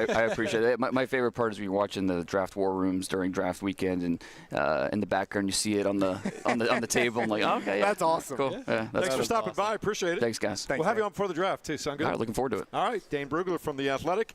He evaluates these folks 365, almost 24/7, as we were talking about a moment ago. James Boyd, Kevin Bowen, Jeff Rickard, The Fan Morning Show, 93.5, 107.5 The Fan. In a moment, what do you hear? Something interesting I heard Tyrese Haliburton say after the game last night for the Pacers. That's next.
And we're back here on 93.5, 107.5 The Fan. I'm looking at Kevin, waiting for him to hop back in. Mark, you'll know I kept my headset on this time. I'm a pro now. I'm a pro, but there you go. James Boyd. The more hats you wear. Radio veteran James Boyd now.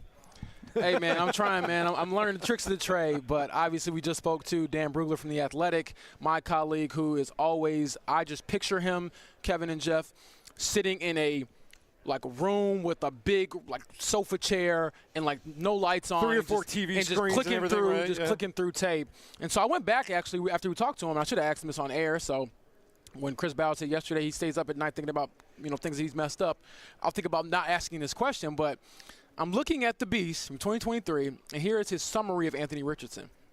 Overall, Richardson's volatile accuracy and decision-making cloud his evaluation, but he's a freak show talent with special size, speed, and arm strength, and he put enough promising plays on film to be optimistic about his potential ceiling. He fits an RPO or NFL vertical passing offense that will also utilize his athleticism, but he needs on-field reps and a patient coaching staff willing to weather the early storm.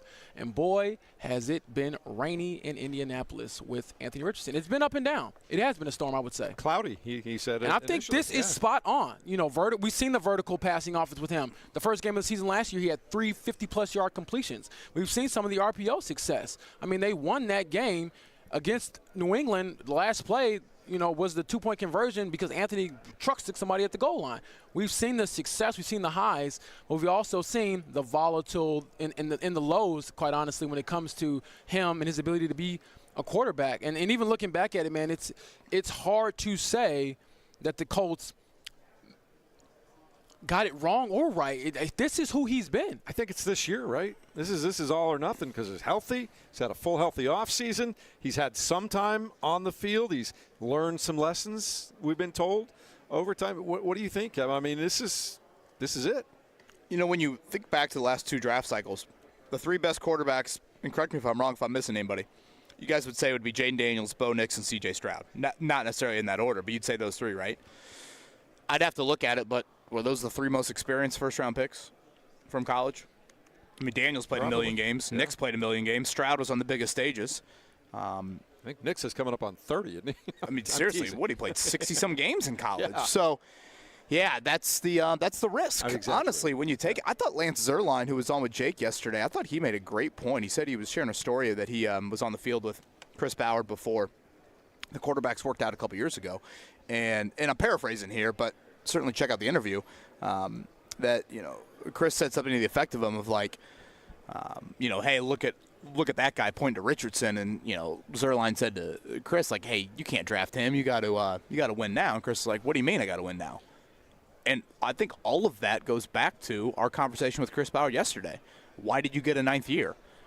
Well, he pretty much said because Jim Irsay had some agreement with him of no. When we hire a first-year head coach that's, 37 years old, whatever Shane Steichen was, and we're going to draft the rawest prospect of any in round 1, then we're going to need a window. So, yeah, I don't know how much of that was just kind of playing back in February of 2023, but it certainly sounds like that. I'm looking at an old story I did last year. He brought up Bo Nix and the experience. So going into Week 15, which we all thought at the time was this is the biggest game probably of Anthony Richardson's life. Colts playoff hopes on the line. Remember the dropped touchdown by Jonathan Taylor. Just burn it out of your memory if you can. But going into that game, Bo Nix had 78 starts across the NFL and college, and Anthony Richardson had 26. Now, mind you, they're both rookies. They both had basically the same amount of college starts. Actually, not both rookies. Anthony was second year. And to see that disparity, just the pass attempts, NFL plus college passes, over 2,000 for Bo Nix. Anthony Richardson, 784 going into that Week 15 matchup. So, again, reps. He needs more of it, and you just wonder how much you can get of it. And we did. I'm working on this story on VR training and things like that in quarterbacks. It seems like the Colts are open to Anthony at least exploring that a little bit to get more reps, but at the end of the day, man, it doesn't matter what you do in the offseason, how you do it. We want to see what you look like when the lights come on. You got to play real football, and we just haven't seen that consistency there. Give this fan base hope, is that you can really figure it out. There's been moments, Jeff, and it's looked great. It's been awesome. Well, it looks great when he connects with Alec Pierce 55 yards downfield, yes, right? but then when you throw it 10 yards over his head, you're like, And honestly, it's been more of the latter than the former. And so that's why I think it's just been a struggle here in Indianapolis. How crucial do you think in today's NFL? It's great to have the athletic ability and whatnot, but I look at an incredible athlete like Lamar Jackson. His ability over the years to execute extremely well in the mid-range passing game and the short, quick hitters that are timing passes that get you 6 or 7 yards, that seems to just be vital in today's NFL, and I think we need to see a lot of improvement for AR with that stuff, Kev. You got to find easy better. You have to find easy better. They don't, like, the passing game just has not had a boring, methodical nature enough. Yeah, I mean, it's great when you can chuck it 55 yards down to Alec Pierce, but that happens once or twice a game. Make 2nd and 10 be 2nd and 4. Make 3rd and 8 be 3rd and 2. If you can do that at a higher level, and I think that is certainly on Richardson mostly, but I think schematically, what's a position you think of when you think of a boring passing offense? I think a tight end. Again, if you just had more of a methodical nature to a bunch of Jack Doyle type receptions, you could live and thrive, I think, much more consistently than they have been. So I think that's an aspect that you certainly need to try and tap into more. We will continue talking about that. Also, Pacers get a win at home against the Raptors last night. We'll talk about Tyrese Haliburton and a big 33-night performance, and really he's been on a nice little roll coming out of the All-Star break. We'll do all of that as well as we continue on day 3 of the Combine downtown Indianapolis. It's the Fan Morning Show with James Boyd, Kevin Bowen. I'm Jeff Rickard, 93.5 and 107.5 The Fan.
Tender age of 95, Gene Hackman, also known as Norman Dell. Many other great characters in his long movie career passing away last night. But he'll always be Norman Dell in this radio show.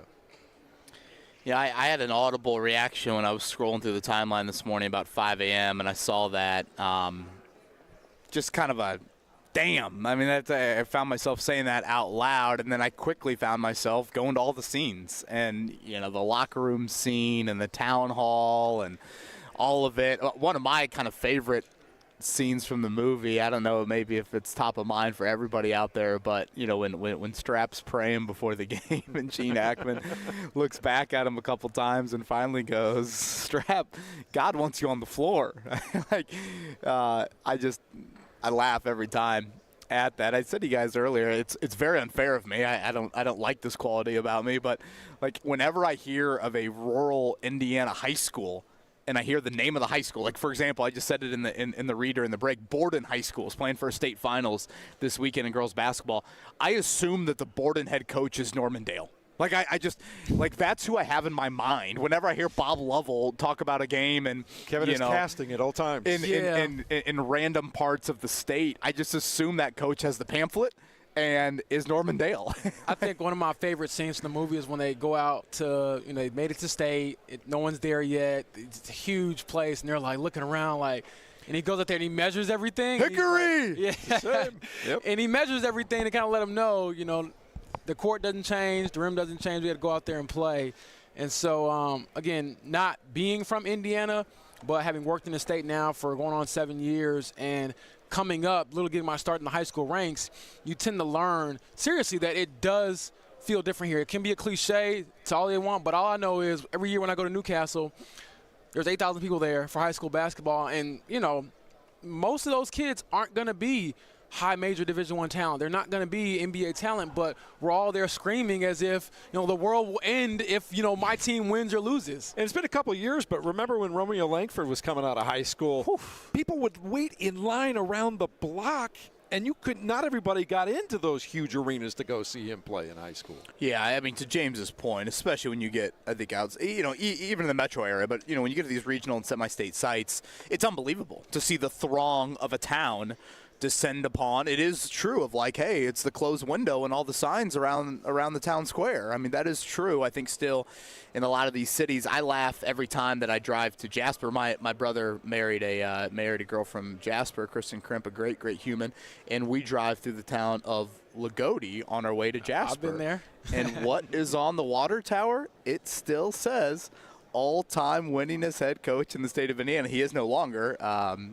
J.R. Holmes passed him, but it says Jack Busher, 800-some wins or whatever the title is. I'm like, that is so Indiana. Every time I find myself slowing the car down and try to get Maddie's attention, I'm like, will you look up there? That is just the greatest Indiana thing in the world. Don't know if it truly resonates with her. So, but I will one day. Yeah, one last quick thing on that. I actually got a chance to cover Colts High School when they made the state championship years ago, Class 1A school, and it was literally the embodiment of Hoosiers. I got an assignment. They're like, hey, just go out there one day. And it was maybe 2 days before the state final. They're just go out there, walk around the town, and just find a story. Mm-hmm. And I kid you not, I walk into some bakery, and the dude behind the counter is the athletic director at the school. And I'm like, what the hell? He's like, what are you doing here? I'm like, what are you doing here? And I went down to every mom and pop shop that's in this small little town. What a great idea by you. And, it was awesome because it literally was one of those towns, no joke, that shut down the day of the state final. Mm-hmm. I mean, you couldn't buy milk out there.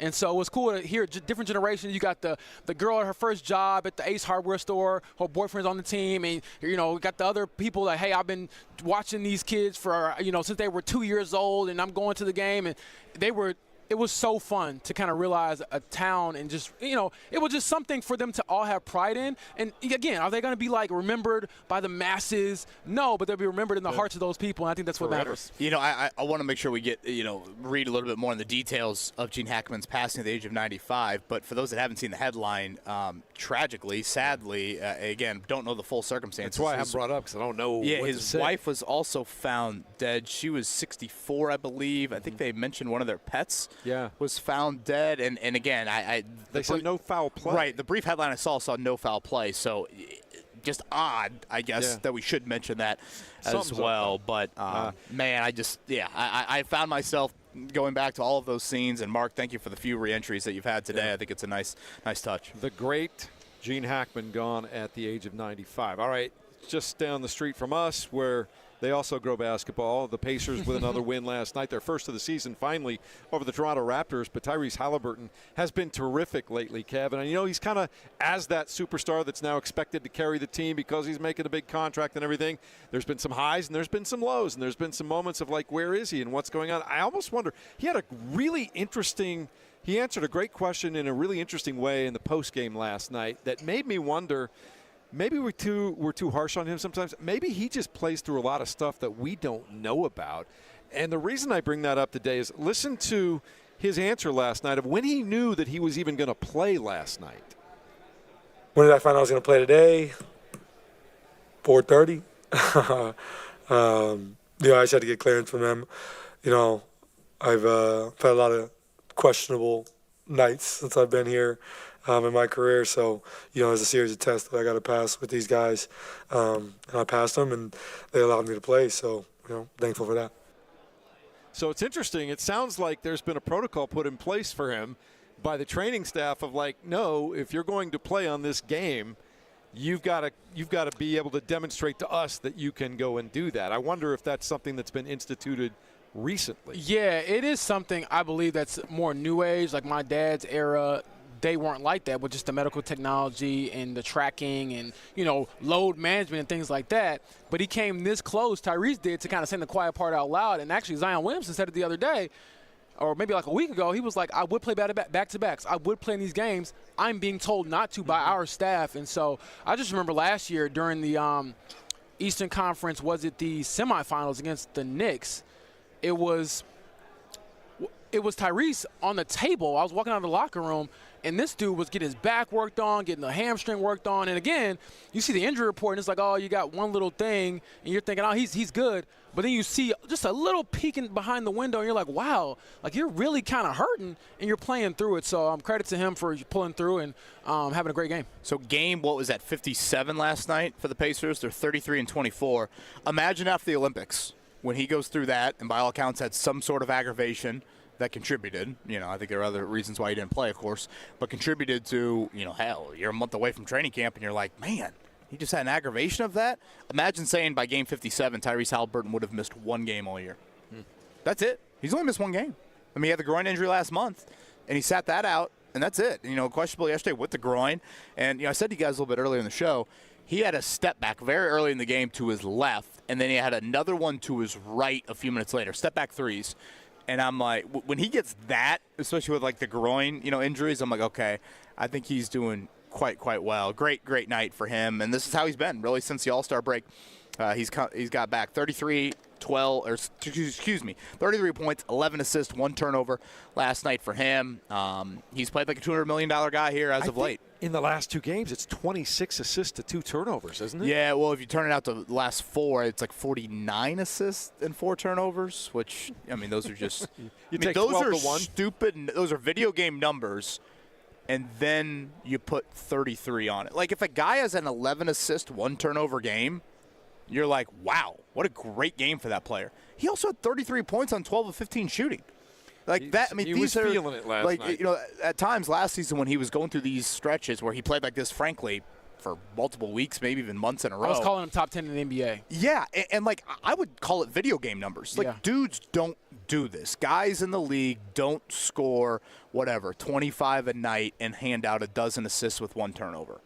Like that, all 3 layers. I think you have to point that out. It's not just the scoring at an efficient level. It's not just the unbelievable passing and the high assist numbers. When he keeps those turnovers down, his usage is through the roof. And especially right now, Andrew Nembhard's not playing very good basketball and hasn't played very good basketball for the last couple of weeks. And that's not something we have said very often. So when Nembhard's struggling like this and McConnell has been out, frankly, you needed that last night from Haliburton, and he delivered. It's not only just been his offense, though. One of the ways we look to see guys grow in the NBA is do they start to figure it out defensively? Because at some point in time against the better teams, and when you get deep into the season and the postseason, you're going to have to play some defense. And I find it interesting now that as much success as he's having with assist to turnovers, with scoring like he did recently, his focus off the floor, he said last night, has really been on the defensive end. I agree with you there.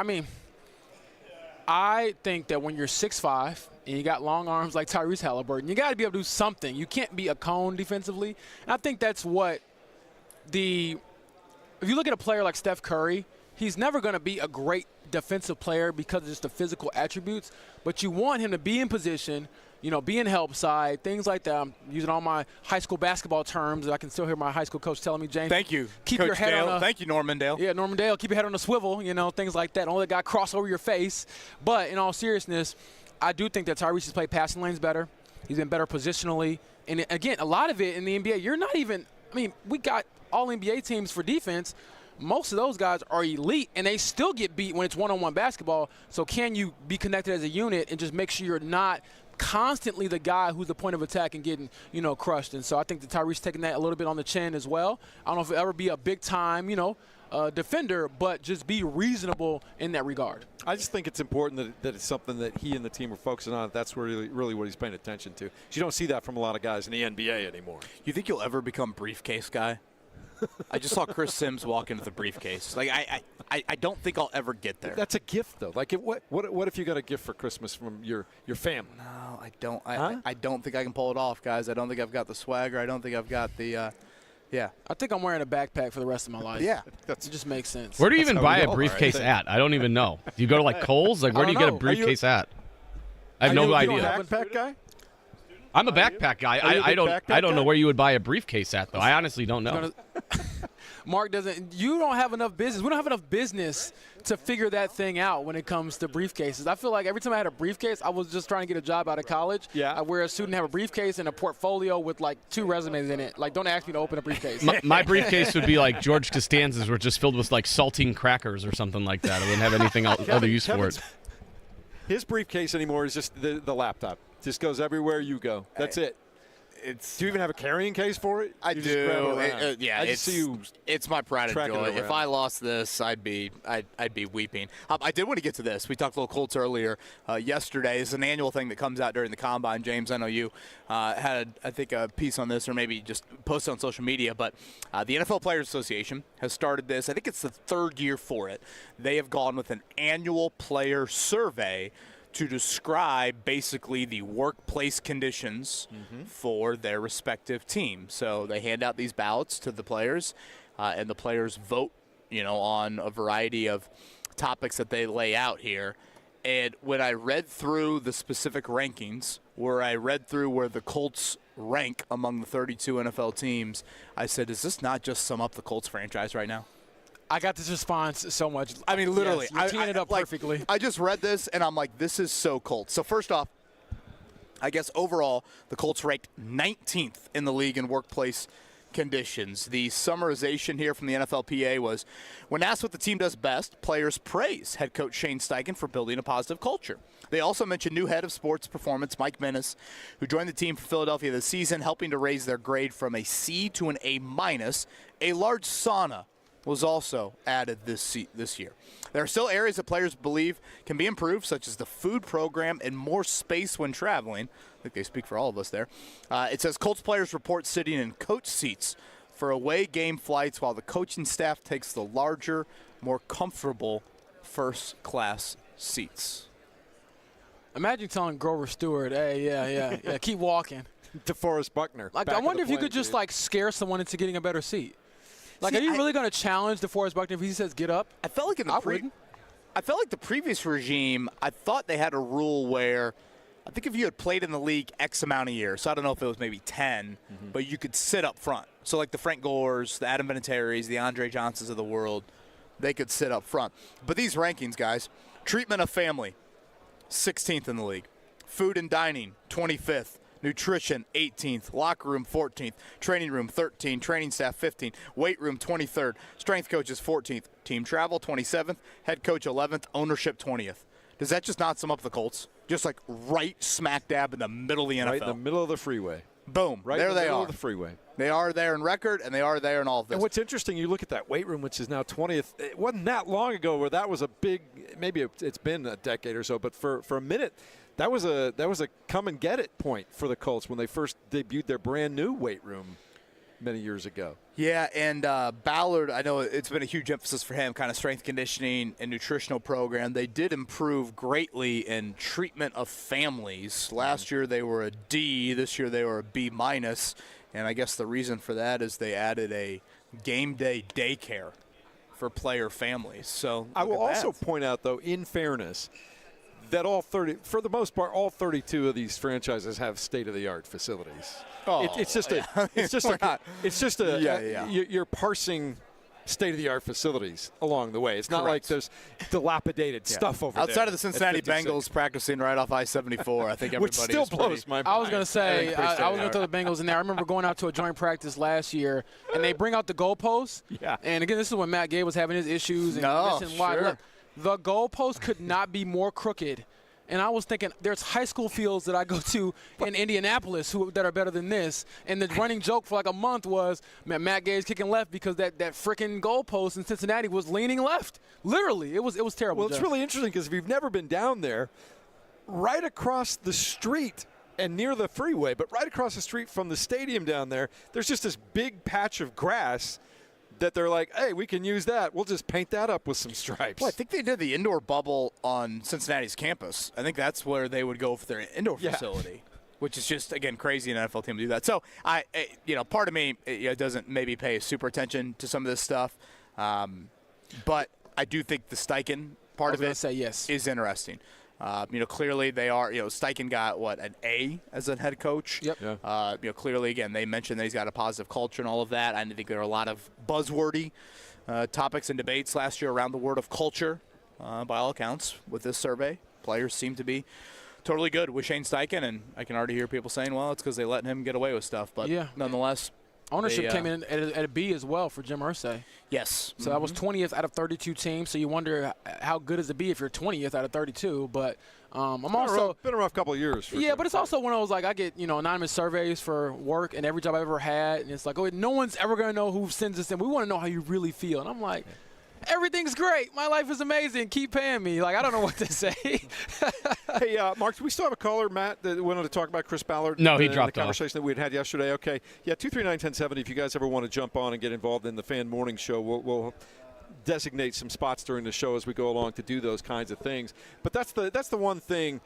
They aren't honest, which is great because that's where you get honest answers. But also, these are all being compared against really high-level situations all over the league. But it is interesting because – it does start to shape free agency and where guys would like to go and things that they're looking for and all those kinds of things aside. When the money becomes equal, those are the things that matter, Kevin. Yeah, and again, 19th this year. They're 22nd for what it's worth last year. We're here at the Combine. It is the first day of workouts. So this afternoon, for those that love to nerd out over the physical workouts, they will begin around 3 o'clock. D-line and linebackers. You'll have quarterbacks throw coming up on Saturday.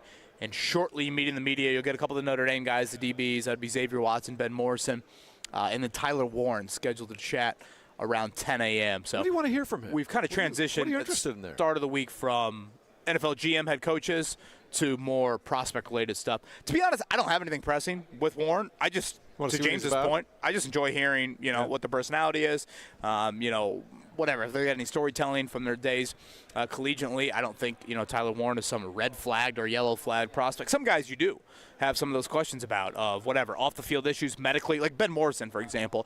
Dane Brugler, when we had him on an hour ago, chatted with us. You don't see many players that have had 2 hip surgeries before the age of 22. You don't see many players play cornerback that have had 2 hip surgeries before the age of 22, and he's a damn good football player. So medically, that is a question that you would have. So I think, him, like Colson Loveland, for example, he's the other tight end that I think a lot of people view right up there with Tyler Warren. He's got some medical questions that need to be answered. So, Warren I don't think is working out here, but I don't think the injury is that severe. I believe he's just doing the whole pro day workout. But, yeah, again, he will chat coming up at 10. Here's one question I have for him. So I'm looking at his Wikipedia page. He was a quarterback in high school, like most of these guys are. E.J. Speed, by the way. Incredible athlete. Colts free agent. He was a quarterback in high school.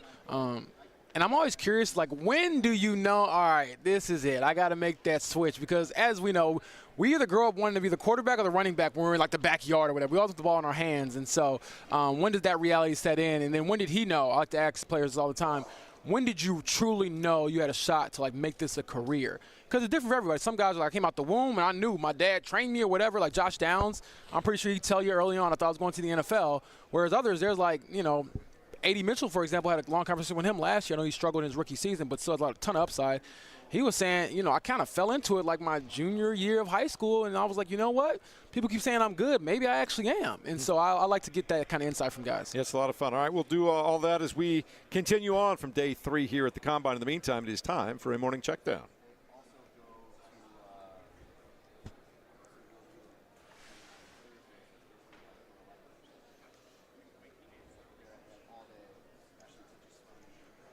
In fitting tribute to Norman Dell, we talk mostly basketball here this morning. You want to start at the NBA or the college level, Kev? Where would you like to go? Let's go down to Bloomington to start off. All right. A nice win. Take care of business, as you put it earlier, for the Indiana Hoosiers over Penn State last night. They win at 83-78. Ballo had 20 points, 12 rebounds. But really, to your point earlier, James Boyd, Miles Rice, 11 of 13 in the second half. He was just there. Let Rice cook. Okay, that's literally how you make rice. You got to let it cook. I thought he was cooking last night. All right, well, they come up with a win and a much-needed win. It's just one they couldn't afford to lose, Kev. Emeril Lagasse over there, James Boyd, dropping those lines. Yes, could not afford. And, Penn State certainly had moments where it looked like they were going to pull it out there on the road. No Malik Reneau. He was in ER, is what Mike Wilson said after the game. Had an illness develop after shoot-around, so hopefully everything is okay on that front. You got to throw Trey Galloway in there. Guy's been through so much. The injuries, just the inconsistent shooting, inconsistent starting job this season. And yet last night he delivered in a big way from behind the arc. 4 of 5, hit some timely ones to kind of help push Indiana ahead. So always enjoy when seniors play like that late in the year, especially one from the state of Indiana. So, again, not anything that's going to do wonders to their resume, but it avoids the ugly on the resume. So, as Al Davis would say, just win, baby, and that's what Indiana did last night. Here in Indy, Butler at home against St. John's. They pushed them right to the very end last night, but St. John's comes up with a win, 76-70. And for Rick Pitino, the head coach for the Storm, first time in 33 years they've won the Big East, Kevin. It's almost hard to believe. Man, Hinkle was rocking. I think one thing about the 9 o'clock tips, you get the diehards out there. You maybe get someone that's already said, I'm not showing up to work until about 10 or 11 the next morning. That place was rocking. They got it down. I mean, really, I think they even may have had tied or down 2 with about 2 minutes to go. But those St. John's dudes, man, they just play so freaking hard. I mean, Butler had to take 2 timeouts inbounding the ball. I mean, that's Pitino. That's him. I could watch him coach every single night. I love it. They will be a very interesting team to watch in the tournament. They don't shoot threes well, but damn, do they play hard. Over at the Fieldhouse, Pacers 111, the Raptors 91. We've been talking about Tyrese Haliburton all day long. James, 33 points, but it's the assist-to-turnover ratio that just grabs your attention again. Yeah, I'm trying to think of when he became the best point guard in franchise history. I know Mark Jackson's on that list, but he's probably already established himself as that. We have some good players here. I'm not as familiar, obviously, with the ABA days, but I think Tyrese has proven to be one of the better and more efficient passers, especially when he's on. I know we talked earlier about how he's only missed 1 game this year due to injury.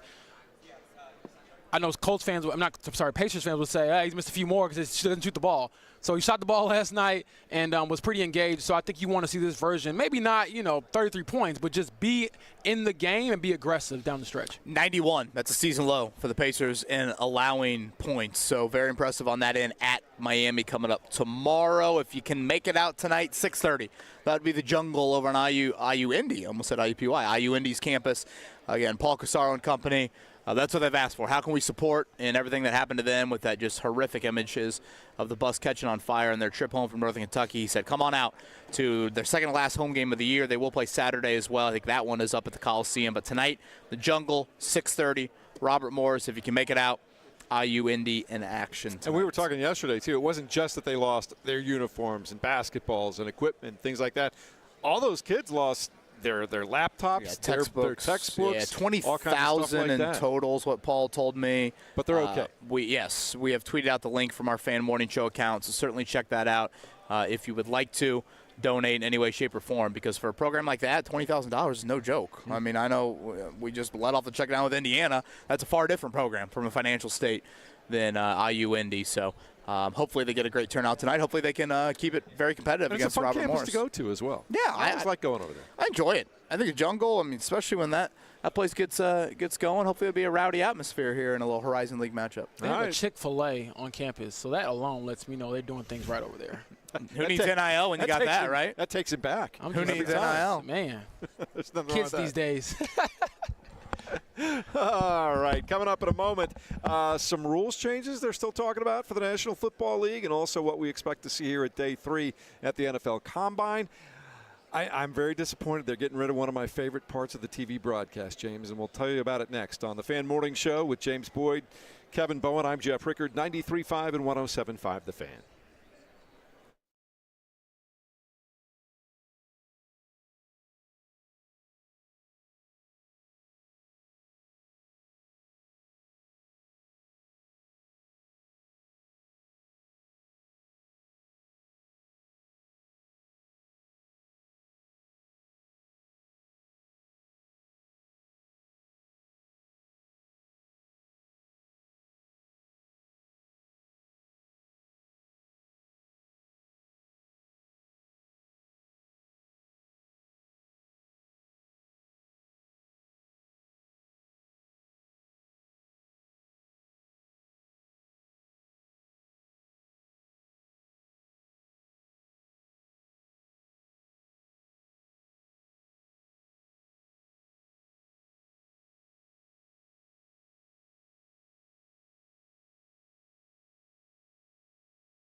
The end of an era, gentlemen. The NFL is starting to do away with the chain gang. We have reached the future Jeff, thank you. Finally. I understand, but tell me what's more dramatic late in the game. Did he or didn't he get the first down? And you clear everybody out. You pull everybody off the pile, and you place the ball, and then the chain gang comes out and you line it up. And we've had great moments in the past where there's basically a credit card being wedged in between the ball and the chains. It's great television, my friend. It is, but, I mean, we had to come into reality and the future and get out of the Stone Ages. I mean, you know, Kevin, when you work in the NFL, at least at The Athletic, we have a ton of access to all these advanced metrics, advanced stats, NFL Pro. I can look up when's the last time Anthony Richardson threw for X amount of yards on a Tuesday, you know, on a Sunday with this acclimated weather, whatever. And I look at the game and I'm like, you're doing what with what chains? And so I understand it. It's but pretty reliable, though, because of the way that they mark the midway get line. out of here. I do think that the call in the Bills-Chiefs game 100%. had to be a very serious factor in that. Similar to how the overtime rule was changed after the 13-second thing. So maybe Chiefs fans are like, you guys are just doing things because we keep winning in unique ways. Yeah, I mean, that they added that replay assist this year, which I think kind of made it awkward at times, not only for people at games, but also watching on probably more so watching on TV, because sometimes I feel like you'd get the officials to just kind of randomly come on the PA at games and be like, you know, after replay assist, 2nd and 9 is now whatever, 2nd and 7, or like, you know, 2nd and 1 is now first down. And I do think that's a nice addition of like, okay, let's make sure we get it right. Because to me, as much as, yes, James, you are correct, that play obviously had a huge implication on who won that Bills-Chiefs game. I can't tell you how many times randomly in the second quarter I'm like, that ball should be 2 yards back or 2 yards forward. Like, what did we miss here? So I don't know if this new whatever is going to also impact that. But I like if they use it to spot the ball. I think that's the right. I mean, to me, it's that. just like, because think about it. These officials are trying to run full speed down the sidelines. They are trying to obviously officiate their area, but then also spot the football. You know, it's a whole lot to do for someone that obviously from an athleticism standpoint isn't moving as fast as an NFL player. Yeah, I'm wondering, because I'm cynical, the first time that thing glitches and you mess up a call, like, people are going to lose their mind. So I just wonder, logistically, how do you make sure you have the right type of technology?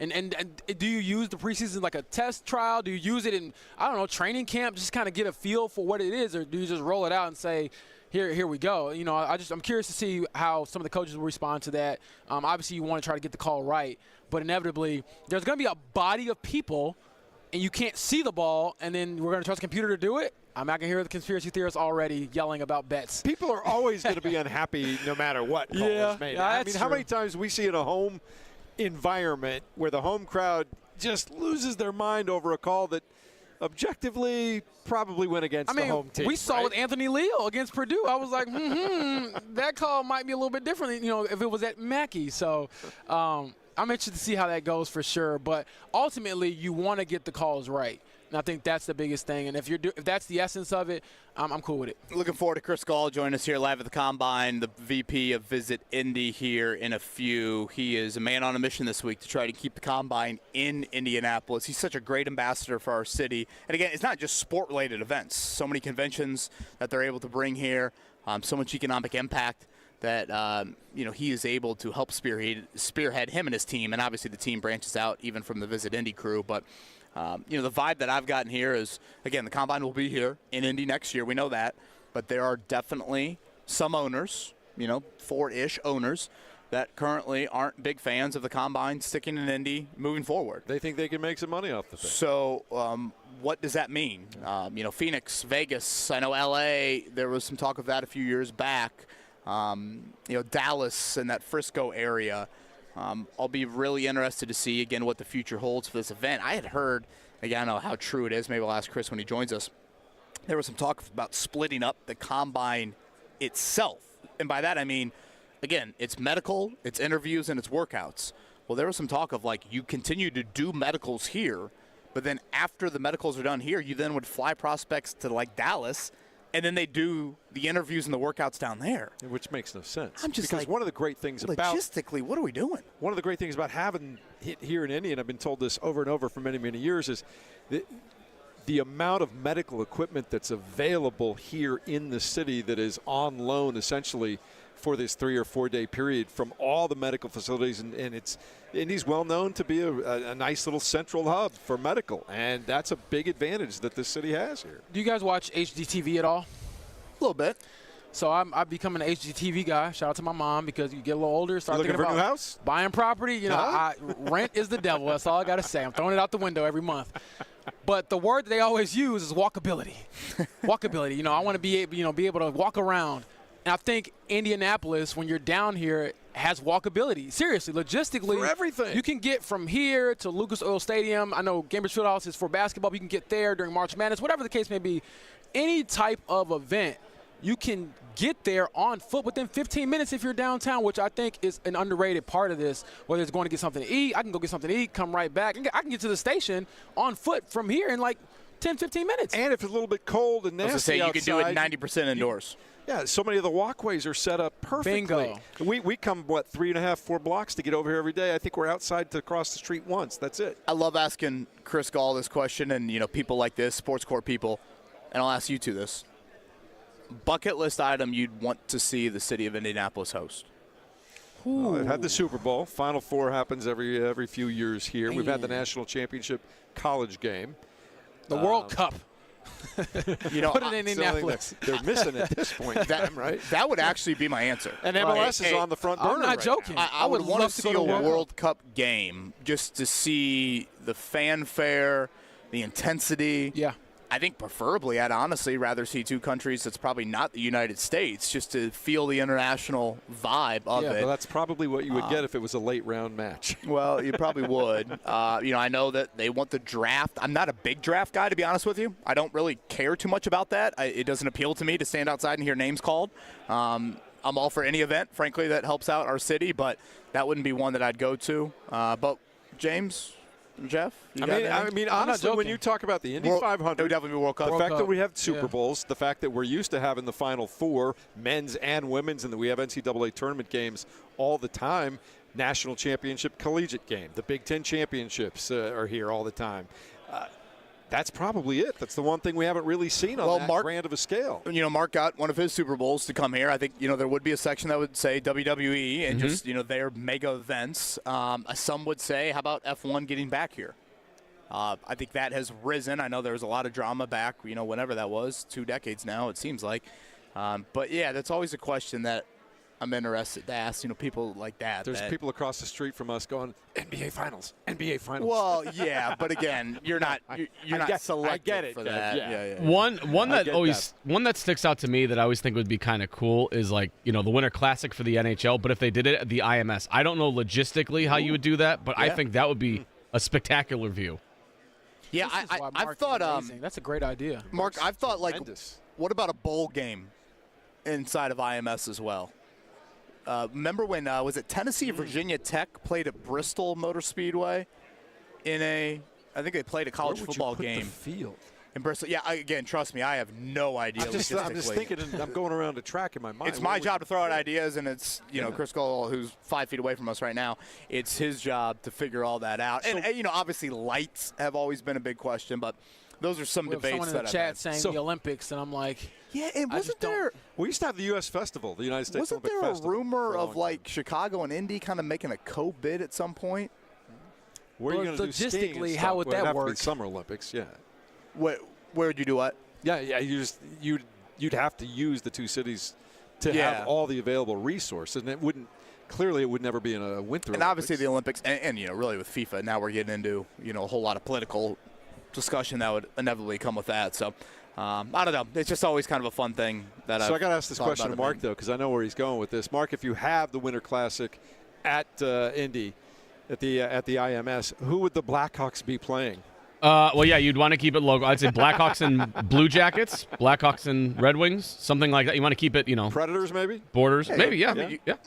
You go Blues. I mean, that drive There's plenty around here. Isn't too bad at all. That would be a fun place to do it. Where are you going to set it all up, though? That's the question. So not my problem. They figure it out. I'm just throwing ideas out. I like the ideas. You always have the greatest ideas. Mark Dykton joined us from back in the studio. We are hanging out. It gets very busy in this hour on the floor here at the Combine. It's pretty much us and one other table at the early hours, Kevin. And you are, again, I think probably the first guy through the doors every day. 64 tables set up here at the Combine. Again, mapping out what today is outside of Radio Row, of course. You will get the first workouts. So D-line and linebackers will work out starting at 3 o'clock today. Here shortly in about 20 minutes, Tyler Warren, the Penn State tight end, will meet the media. So we're starting to get into the prospect-centric aspect of the league, not just media-wise, but workouts as well. Quarterbacks will be throwing coming up on Saturday. A few of the Notre Dame guys will be chatting with the media today. So we've kind of transitioned from obviously we had Chris Bowden on our show yesterday. I think we've transitioned from the NFL talking heads, if you will, the head coaches and GMs. Now we've moved into this 320, 330 some prospects. If you missed it earlier, Dane Brugler, draft analyst, joined us. Always enjoy our conversations with him. So that'll be up on the podcast. James, curious because you and Kevin talk to coaches and general managers all year long.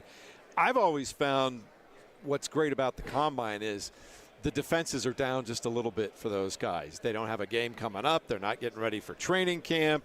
They're here. They're talking to everybody. It's just everybody's in kind of a discussion mode. But I find out you get some thoughtful, less guarded answers sometimes. How do you feel about that? I think that's actually true. I had a good conversation actually Tuesday with Shane about VR training, and it wasn't just about Anthony Richardson, just in general, and he was going all in depth. You could see him kind of nerd out about this stuff. Whereas, again, am I going to ask about VR training after week 1? No, I'm going to ask about Anthony Richardson and what's going on with the team. So it gives you an opportunity not only to kind of let your head on as a person answering the questions, but the person asking the questions, where you can, be me and Kevin, ask the tough questions, but also layer in some softballs, not necessarily to butter them up, but just to honestly ask because you're curious about other things going around Have the a league. conversation. Yeah. Have a real conversation. What's the future of the Combine? What's the future of events here in Indy? He's got the best hair in town. He's a great individual. He is Chris Gall from Visit Indy. He joins us next right here. Fan Morning Show, 93.5, 107.5 The Fan.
Kevin Bowen, James Boyd, Jeff Rickard, as we continue with day 3 of the NFL Combine. We're going to visit Indy in a second. Kevin, what did I just eat? It was magnificent. Oh, this is excellent. What right did here. I just get? This might spark this interview. Not that it needs any sparking. We have a wonderful guest about to join us. But thank you to Claire Clark. Thank you to Chris Gall from Visit Indy. Yeah. And thank you to Amelia's local bakery here. We have the pistachio Irish whiskey cake. I'm showing it on the camera right now here. And so you're thinking, obviously, this looks great. Well, why? Why are they giving us this? Well, if you've been through the airport lately, you will see the signage up. We've got a direct flight coming to Dublin here in early May. Let's go. May 3rd, I believe, is the debut of that flight, and in a very typical Visit Indy manner, a local touch. Very nice. They'll pass these out on Media Row, and I love that. So I'm just curious, Chris Gall from Visit Indy joining us now on set here at the Combine. How much of that cake have you had this morning? None yet, but I plan on digging in. I plan on digging in for sure. Yeah. It's #1 airport in North America. They had record-setting levels of passengers come through IND last year, and so we're just so blessed to have that as our front door when visitors, like for the Combine, come through. Their first touch, their first sight is IND, and it's just a stunning facility now, even open. It opened in 2008, so it's maintained its pristineness. I like it. It's Chris Gall, VP, Visit Indy with us. He's a busy man this week. You were talking with us a little bit offline. You have met with the league. I believe you had league meetings yesterday with them. We know the Combine is here next year. What's the latest you can share in Indianapolis maintaining such a great event that we've hosted, without question, exceptionally well? Yeah, you're exactly right, Kevin. We met with them again yesterday, specifically to what do we need to do to continue to keep this event. They're on our books through 2026. We know other cities are on the ground here, kicking the tires, also meeting with the league. We felt the meeting went exceptionally well. We had some clarifying questions on timing, on when we may know whether we keep this or not. And that's important for us as we sit inside the 17th largest convention center in the U.S. that's growing, because we have other conventions that are knocking. We have other events that are knocking. And we hold these dates for the NFL inside the stadium, inside the convention center, all of our hotels. So if they're not going to continue meeting here, we need to be prepared to put something else in place. We thought the meetings went exceptionally well. We think we'll hang on to this for another year, maybe 2. But that won't be official. And things could change here as spring and owners' meetings and the clubs come together to debate this event and the future. I had heard a little birdie, and again, the validity of it, hopefully you can clear up.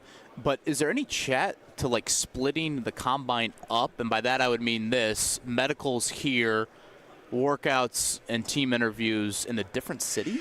There's been chatter, although nothing that we've been a part of with the league. I think there's been some thought that maybe that's easier, maybe that makes everyone's life easier.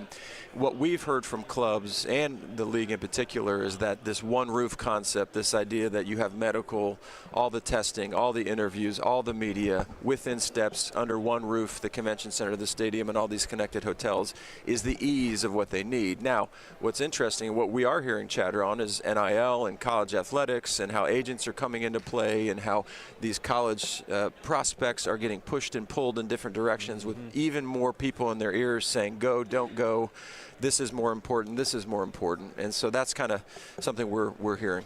Chris, one I wanted to ask you was, when you've had success with the event year after year, what is the balance of, saying here's what we did well and here's how we can still grow, when obviously it's always evolving, you have to keep adapting? That's a great question. I would tell you this, James. The league wants more fans to be in place to see their sponsors and consume their product.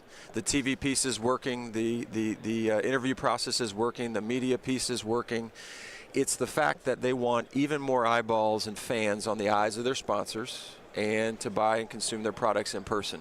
The exact same experience, the NFL experience that's outside Lucas Oil Stadium, that is free and open to the public, like I'm taking my friend Mark down, touring him this weekend, that's free and open to the public. That just came from the Super Bowl. That whole experience is picked up and placed in Indianapolis, Indiana. So it's that level of fan experience they're offering for free in Indy. And we anticipate about 30,000 people to come through, half visitors, half locals. They want that to grow exponentially, to make it draft-esque, to make it Super Bowl-esque in terms of the fan-facing component and that experience. And I know there are some autograph sessions with Colts players, too. I wanted to mention that. Grover Stewart coming up tonight. This is next to Section 132 if you're inside there of Lucas Oil Stadium. Zaire Franklin tomorrow night, 6 to 8, and then Saturday, Bernard Ryman from 2 to 4. When you talk to the NFL, obviously the case has been made over the last how many years. This is working well. It's efficient. You've worked out a lot of the kinks. Something comes up every year, I'm sure, but you deal with it.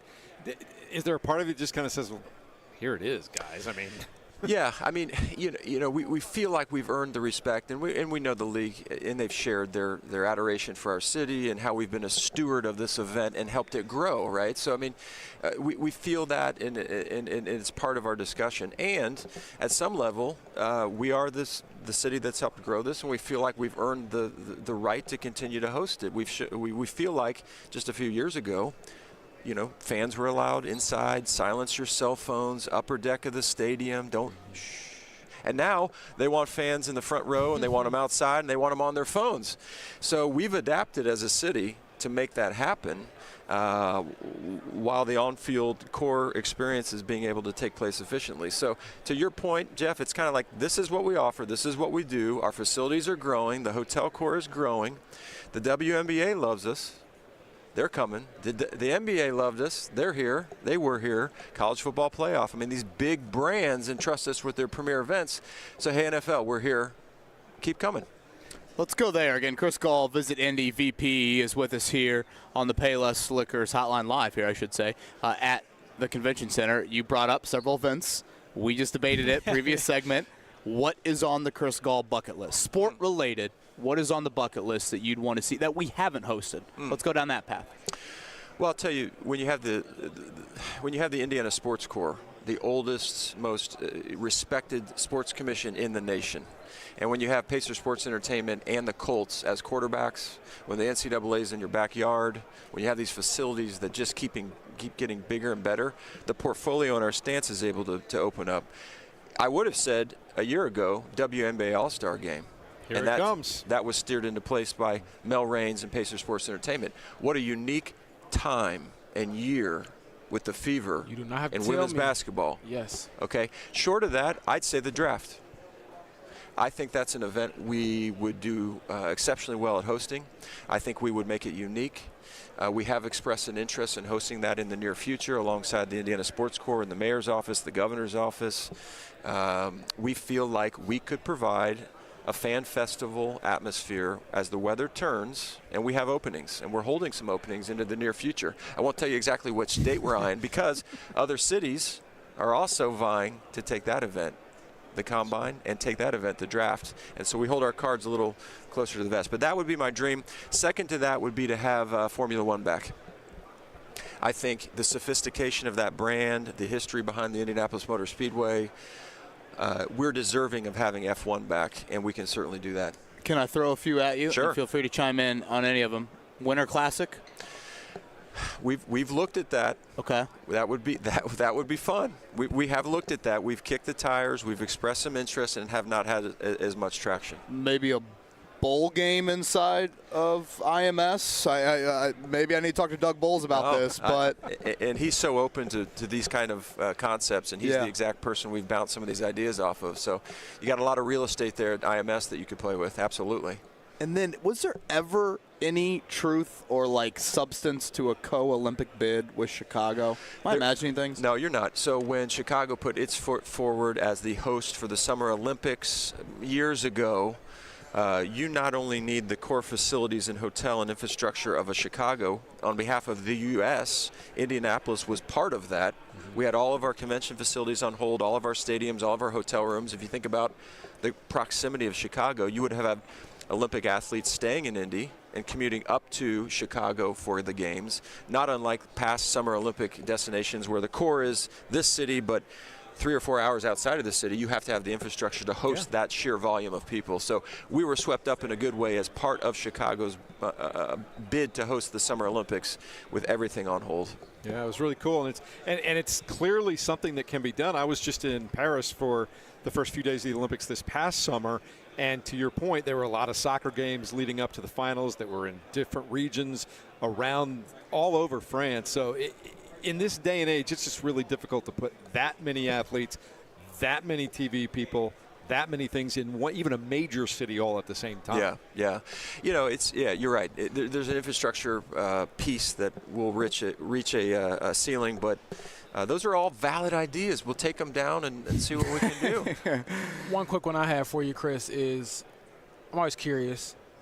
You have a very unique job. Yeah. How'd you get into it? And I guess what's the most gratifying part about it? Like, do you ever step back and say, man, like, this is not something that I might have anticipated when I was 15, but I'm in this role and it's pretty cool. I'm a proud product of Pike High School, Butler University. Was handling tourism for Hawaii for a while. Moved back to start a family with my wife. I love being an underdog. Sometimes Indy is considered an underdog in arenas we go in to fight for conventions and trade shows and major sporting events. Sometimes we win, sometimes we lose, but I love the gratification of the perception that we're still an underdog city. And then we go in to bid for something, and we put it into place, and people go, wow, I never knew this city came to play. This is a city worth giving another look, and that's extremely gratifying to help advocate for Indianapolis, Indiana. I got some dog come out. That was nice. I think that's fitting from the Butler side of it. Last one for me, and Chris Call. For those that want more on Chris, I texted you this. It was inspiring, frankly. Your appearance in the IBJ podcast last fall. I would encourage everyone out there to listen to that. It was awesome. What was the economic impact of Taylor Swift on this city? We don't have the exact number. 3 times a Super Bowl, so we're talking $250–350 million over a 3-day period. Wow.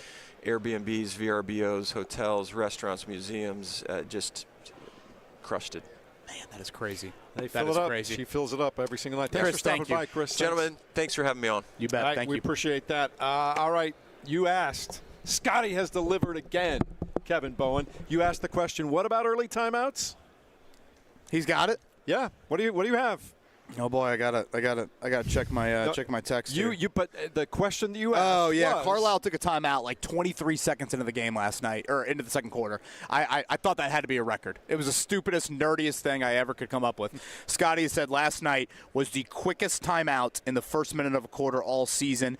He did it a few weeks ago, I guess a month ago now against Detroit, 32 seconds into the fourth quarter. So last night, timeouts have discussed galore, and his team wins by 20. That is your Jiffy Lube stat of the day, brought to you by Scotty J. We'll have the pop quiz coming up on Friday for your chance to win an oil change and all the works there. Indiana's favorite oil change since 1985. We want to thank Dane Brugler from The Athletic for stopping by today. And, again, pump his work again over at The Athletic. That's worth the price of subscription alone. Yeah, seriously. The Beast, it's called. And by the way, the mention there with Chris Gall, for those who just hopped on, visit Indy VP, it sounds like they think they will continue to have the Combine here in Indy for, I believe he said, a year or two. Again, nothing official, but that is the feeling they got after having league meetings yesterday. So through 2026 officially, sounds like 2027, maybe even 2028, some momentum there. All right, so all the players get on the field. Not all the players, but defensive linemen and some folks get on the field a little bit later on today.